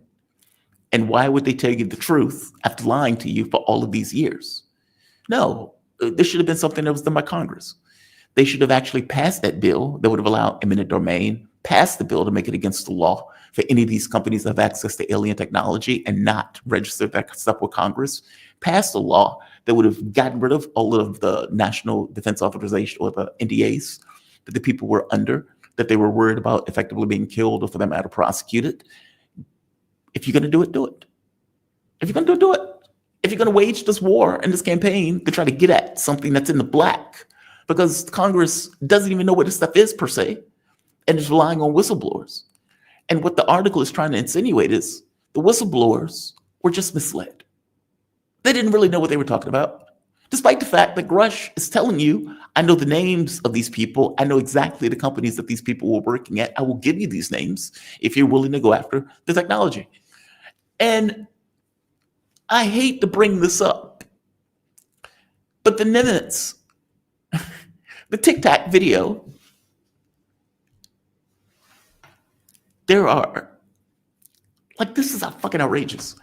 So the Tic Tac video that came out, there were people who were on the boat that was affiliated with Bob Bigelow, that worked for Bob Bigelow. The aircraft that was called out, what is his name? Robert Frazier, the pilot. Same pilot that was flying on 9/11, by the way. Frazier gets called out, Dietrich gets called out. So you have two airplanes in the sky with two pilots in each airplane. So there are four people who are in those planes. They get a signal hit and say, hey, there's something here. We don't know what it is, but our radar is hitting it. So you have radar data that is saying there is something out there. The people who are on the boat see something come out of the water, and the water is rumbling beneath. So you have people with eyes on watching it as this thing pops up at ridiculous speeds. Frazier and Dietrich sees it and engages it. Frazier is flying around it, looking at it like, what the fuck is that? It doesn't look like anything we built. It doesn't have any surfaces where stuff will come off it like exhaust or anything like that. And it's shaped like a Tic Tac. It's not even aerodynamic. Not to mention the thing is moving in this kind of weird way. And so Frazier decides, I'm going to go in on it. Meaning, I'm going to make a move to try to get closer to it. And the moment he does it, it's gone, takes off in an instant. And Frazier is left dumbfounded, like, what the fuck was that? Now, to make this clear, you have a boat that sees it. You have people on the boat that see it. You have radar data coming from the boat. You have two pilots who we trusted to fly on 9/11 and their wingman in a plane watching it. Both pilots have come forward to discuss it. And you have video of it. The Wall Street Journal is trying to tell you there is no spoon. There is no spoon. It's outrageous. There is nothing to back that article up. And this is somebody's attempt at trying to say, we need to put this toothpaste back in the bottle. That's what we need to do. And they come out with this article to do it. It is nonsense. I'm going to have Tom Whitmore from MUFON to come on to talk about it. I'm hoping he can come on either Wednesday or Thursday. It was just fucking outrageous. It's fucking outrageous. Fucking outrageous. They put that article out. Just outrageous. Auntie Anne, aren't cows sacred in India? They're vegetarian. Yes, they are. Yes, they are. If there is a cow in the middle of the road, the bus will stop and just stay there. I've been to India. There are no hamburgers at McDonald's. You can get ribs, pork ribs, beef, not so much. Fish sandwich is good though. But yeah, they're sacred. They are sacred. It's a little weird to me. It's like everywhere you go, right? There's something. Like here, they don't have bacon. When I was in Albania, I was living off bacon. Because oftentimes what happens, I'm very choicey. I'm food choices, very choicey, like ridiculously choicey. And you can imagine that poses a challenge if you're traveling. And so when I first got to Albania, I wasn't eating anything. I literally, I think I went for like a week or so before I found anything to eat. Some of that had to do with A, I didn't want to spend money.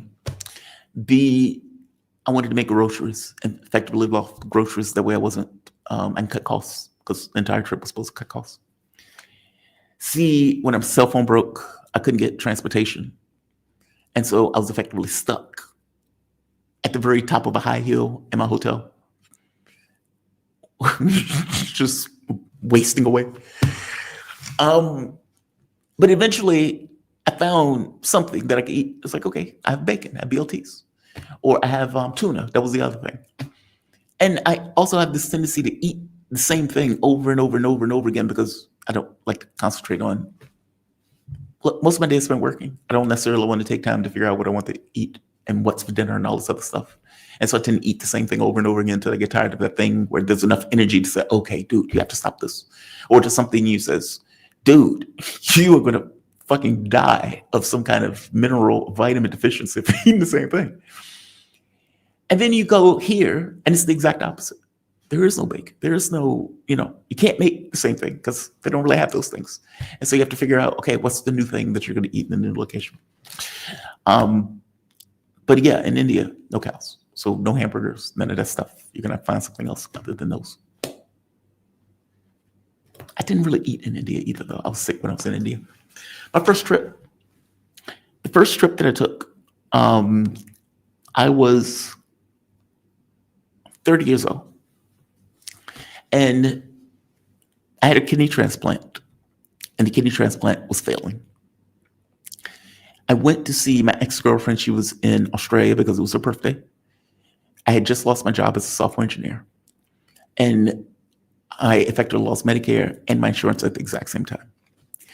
I go, because what Medicare does, or at least what they used to do, is if you're on Medicare, if you have a transplant for 3 years, they'll say, oh, you're healthy. Congratulations. You don't need us anymore. You don't really qualify. I hit my 3-year mark at the exact same time that I lost my job. And so I lost both. All right. This is problematic, right? This person no longer has health insurance. He has kidney failure and his kidney is failing. So my doctor wanted to put me back on dialysis. I effectively told her, I'll do it in Richmond. And I took the first plane to Australia, Sydney, to visit my ex. That relationship was also failing at the time. And that culminated into a screaming match, walking through Sydney at like 11 o'clock at night, leaving a movie. That just an absolute fuckfest. I can count on one hand the number of times I've gotten to a screaming match with anybody, let alone my girlfriend, wife, or whatever. That was one of them. And that was just fucking horrible. All right, so obviously the relationship was going tits up by the time I got back, which it did. First thing I did was book the trip to Amsterdam because when you're on transplant, you can't have any kind of pot. It interferes with the medication. Booked the first trip to Amsterdam, and I stayed there for, a week or so. Then I went smoked to my heart's content. Yeah, but just stoned constantly. Then I booked the trip to Egypt. Is that right?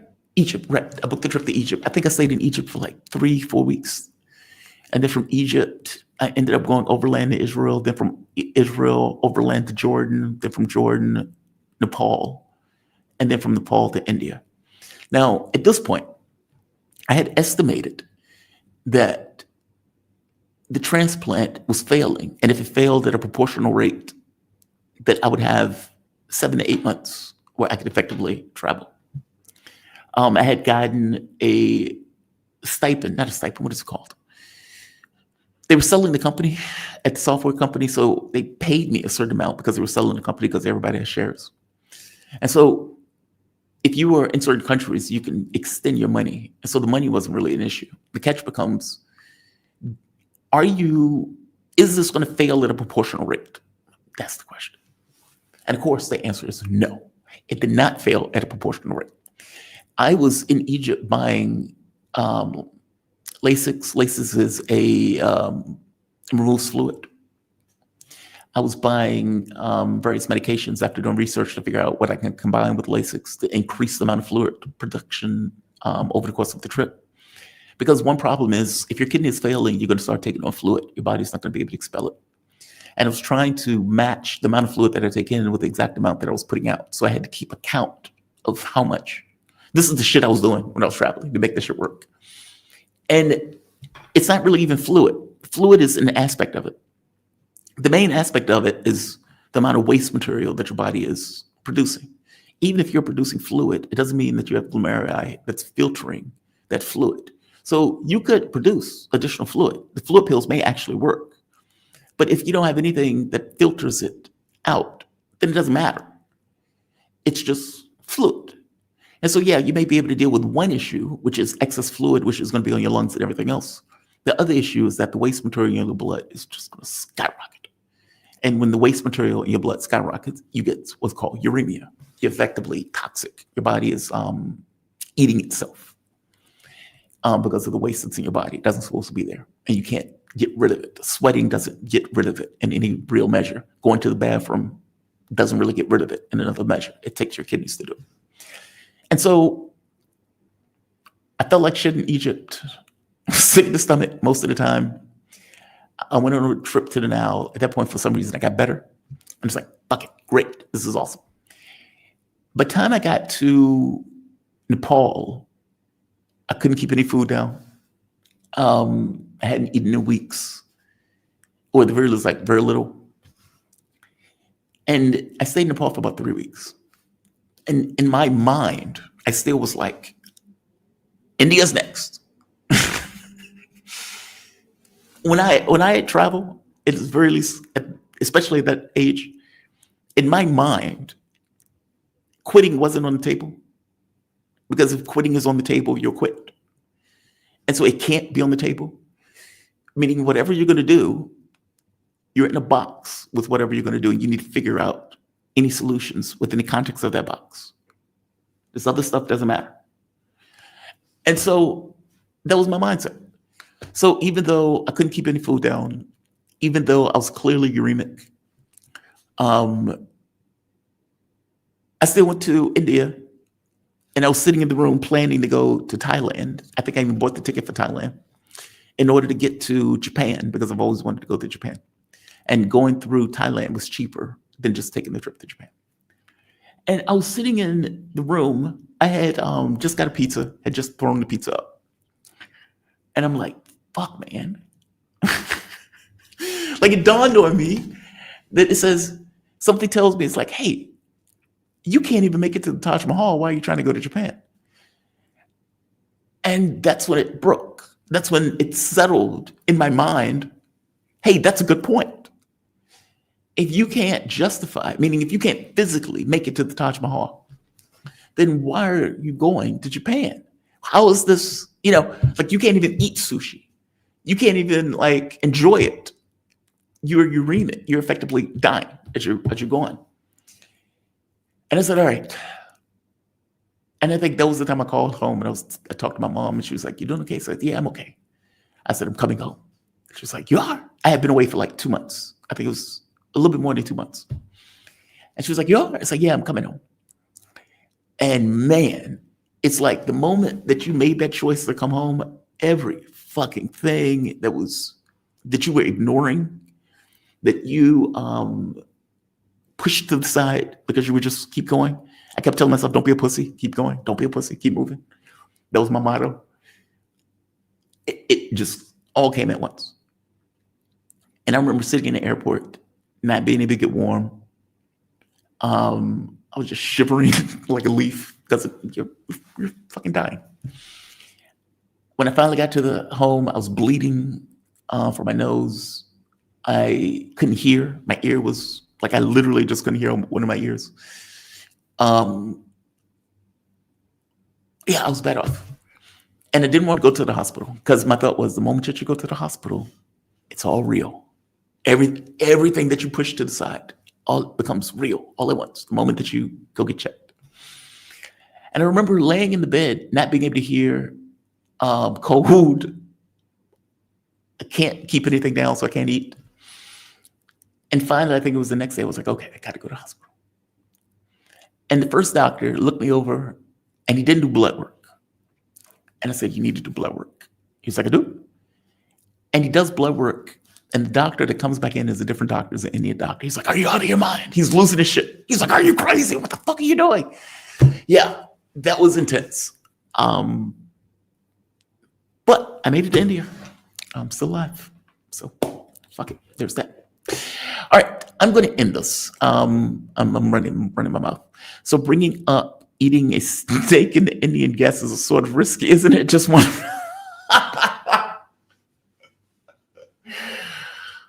Oh, fair enough. I didn't think about that. Fair enough. Fair enough. Auntie Ann, fair enough. Fair enough. It didn't cross my mind. It didn't cross my mind. I remember it in Sao Paulo because when the company sends you on the trip to cover news, they knew for me, I'd go to anywhere that they send me. So I was fair game to go anywhere. Any trip. If they say, hey, would you like? Yes. Do you want to know where? I don't care. Yeah, I meant hello. I love to go on those trips. It does two things that I enjoy. It combines work with travel. It just fuses them together. I love it. It gives the travel purpose as opposed to just free-forming. Like this trip is about work. Isolation as a expat, not expat, what did it call? There's a name for it. But you're isolated. You don't know anybody. You don't speak the language. You are not here to go touring. It's very specific. Grow your channel, do your job. Grow your channel, do your job. Expand, grow, work, save money. Expand, grow, work, save money. It's different when they send you for the job. Your expenses are covered. So you don't really have to pay for the ticket. You don't have to pay for the food. You get a food stipend. You don't have to pay for the hotel. That stuff is covered.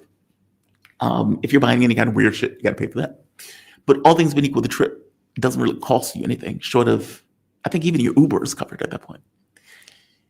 When I was in Sao Paulo, it was the thing that I had to eat in Sao Paulo. So it's the thing that's on my mind when I'm thinking about it. For fuck's sake, when I'm talking about Frankfurt Airport, what is the first thing I bring up? German sausage. That's how I interpret my trips sometimes. It's like, especially when it's something that's really good at that location. And that steak was really good. It's just really good. But you're right. You're right. Cultural insensitivity on my part. Shobhan's a big man. He'll be okay.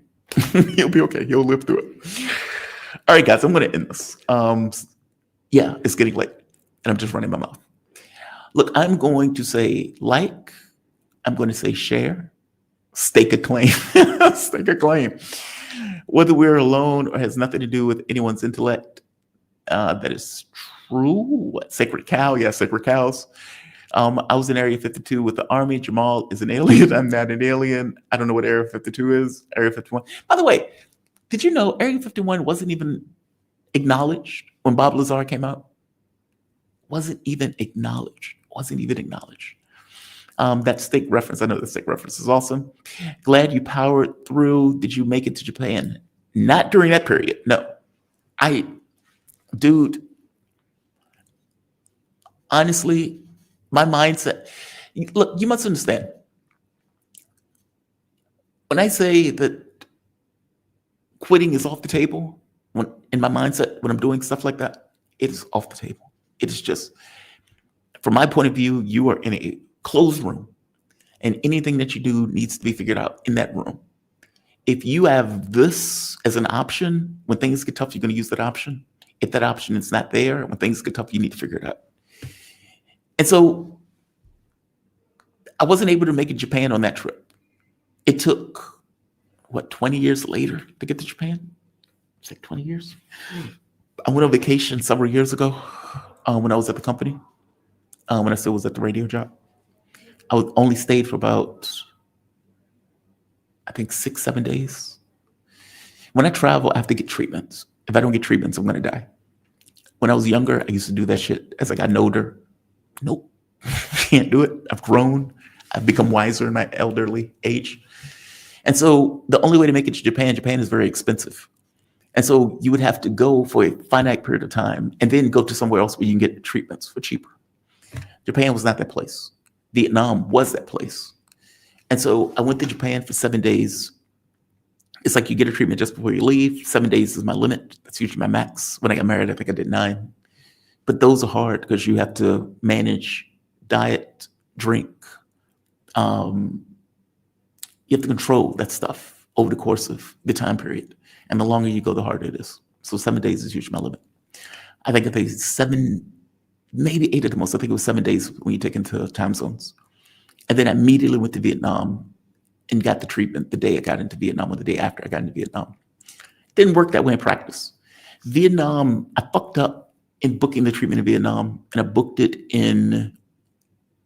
I was in Saigon, I booked it in Hanoi by accident. So the first day in Vietnam was spent with me going to hospitals to see whether or not they would accept me in order to get treatments. The first hospital was nice enough to call a public hospital. The public hospital was nice enough to take me, in which case, instead of going to a private hospital, I was going to treatments at a public hospital. They were nice as can be. Very nice, very nice. And much cheaper than I would have paid at the regular hospital. I mean, they were charging, I think, $80 a treatment as opposed to the 160 at the, too much information. My point is, yes, I made it to Japan. I only stayed for 6 or 7 days, but I did make it. So, all right, guys, I'm going to end this. I'm going to end this. What is this? Victor Brown. Jamal, I love your travel stories so much. I always want more and more. 1977, I took a boat to Brindisi to Athens, Greece, and then overland to Kashmir. Have you ended up living abroad? Did you? Did you? See, I've always wanted to stay abroad, live. It's hard. My ex, she's in Austria. I tried to bring her to the States. Things went to shit when that happened. Now that I was unloosed from the country, and I was in, I don't exactly know when I'm going back. I may go to Thailand or Vietnam. Brian Berletic is in Thailand. And so I may go to Thailand for a bit since he's there. He's a contact. In her mind, because I am out of the country, I should just come to Austria. And I'm like, dude, you didn't even want to come to the States. Yeah, but you could just come here. And as I point out, Europe is losing its fucking mind right now. Like, Europe literally kicked people out of Europe because it didn't like their political point of view. You really think that me and my channel is going to be safe in a country without a First Amendment, without seemingly rights that can be taken from you in a heartbeat? And yeah, you can complain about America, but there is a First Amendment in America. When they went after the network, they didn't go after the network on free speech grounds. They went after sanctions on the station that had a fall down effect on the network. So, legally we were bulletproof from direct attack. They were able to get us at a higher level. Europe has none of those protections. None of them. None of them. It's the exact reason why I didn't tell anybody I was in Albania, because I didn't trust Europe. But Victor Brown, I feel you. I do feel you on that one. I would love to stay for a while, but all of this stuff fully depends on cost of the trip. Like, I have to be able to justify it. If No bullshit. I didn't want to travel this time around. I felt like I was too old.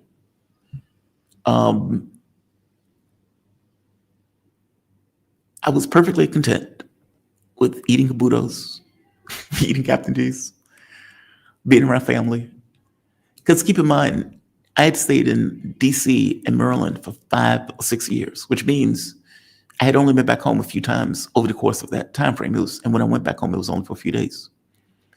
And so this was losing the job was the first time I was able to go back home for a period of time that was like a month. But 2 months. Airbnbs were like $1,800 a month, which is just fucking mind-blowing. That's basically what I was paying in DC. And then we added car note, insurance, like you add in all of these expenses, and it's like, okay, this is fucking outrageous. And so the entire point of the travel wasn't because I wanted to, it was because I had to. And I remember I was sitting in the car with my cousin. My cousin had these 2 massive joints on our way to the airport. I was stoned off my ass on that trip to the airport, but it was my cousin. It was my first cousin, and he was giving me a send off. And I was telling him why, and he was like, "This seems so fucking outrageous." It's like, "Yeah, but what's your other option?" And he's sitting in the car, not being able to think of another option. So, as I told my mom, though, the moment that you're abroad, that travel bug is going to kick in, especially if the trip is going well and it's working in the way that you planned it to work, where you're putting money in the bank. And so, yeah, travel bug bit. It bit. So, I don't know. All right. I am going to end this. Hung Meow, that name is fucking hilarious to me. Fortunately, the Supreme Court in the United States generally enforce most of the First Amendment cases, federal police. Yes, they do. Yes, they do. And Europe doesn't have that. Europe does not have that. All right. I am going to end this. I'm going to say like. I'm going to say share. I'm going to say subscribe. Laos, Yayo, Tour, You Forever, Tourist, Protection, Identity. Well, I've been here before. Like I said, when I'm touring, I don't go back to the same place. But again, this wasn't a tour. I was aware of the clinic. I was aware of the location. So it was kind of like, okay, you're going back to something where it's relatively secure that you're used to. Vietnam would be the same way, but Vietnam is harder to get treatments.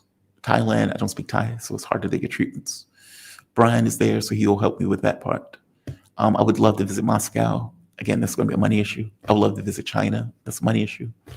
Mark is effectively like, hey, we can get coffee, alcohol, whatever, whatever they drink.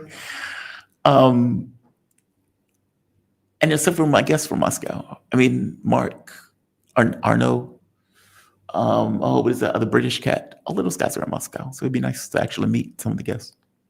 But we'll see. That depends on cost. It'd be less than rent will be in Richmond for me to justify it. All right. Enough talk about travel. Enough talk about the medical stuff. Enough talk about my fuck ups in the past. I'm going to say like, share, subscribe, and I'll see you guys bright and early tomorrow morning. I have a damn good show for you tomorrow. Kim Iverson will be on the show tomorrow morning. Lawrence Wilkerson and Fritz, what is his first name? There's going to be a panel discussion with the 2 military guys at 9:00. And there's somebody else. I'm trying to get Patrick Henningsen for 8:00. If he is, that's going to be a power show. So we'll see. But I'll see you guys bright and early tomorrow morning. You all are fantastic, or at the very least have a fantastic day. Crowdfunds. I'm not crowdfunding. No, I'm not doing that. I'm not doing that. I'm not doing that. I'm not doing that. Nope. Look, this channel is not, I may talk about this stuff sometimes just because you're my audience and I want to be transparent about why I'm doing something. From my point of view, you get paid a salary.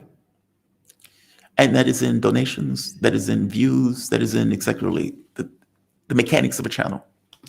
And if people want to give, they give. But that's salary. It's not about me fundraising for anything.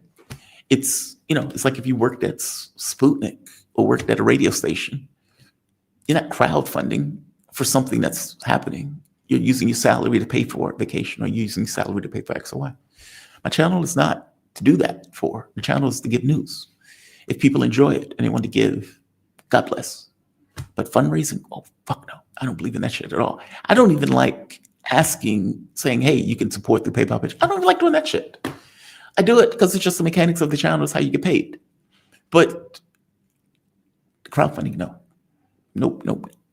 If my views, if donations, if that stuff, if I am insufficient and it doesn't bring in, then that is a condemnation of my capability to do the job.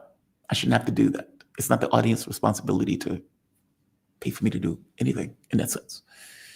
I would hope you guys watch, share, like, contribute, because you enjoy the content and you enjoy it for what it is in regards to news and you want to help the channel. I don't believe in the crowdfunding stuff, this side project stuff. I don't believe in that stuff. I know people do it.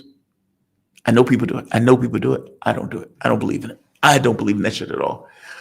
Look, there's a reason why I didn't bring up what was going on with me over the course of November, October, December, January, February, because it was not pertinent to the channel. My channel is for news.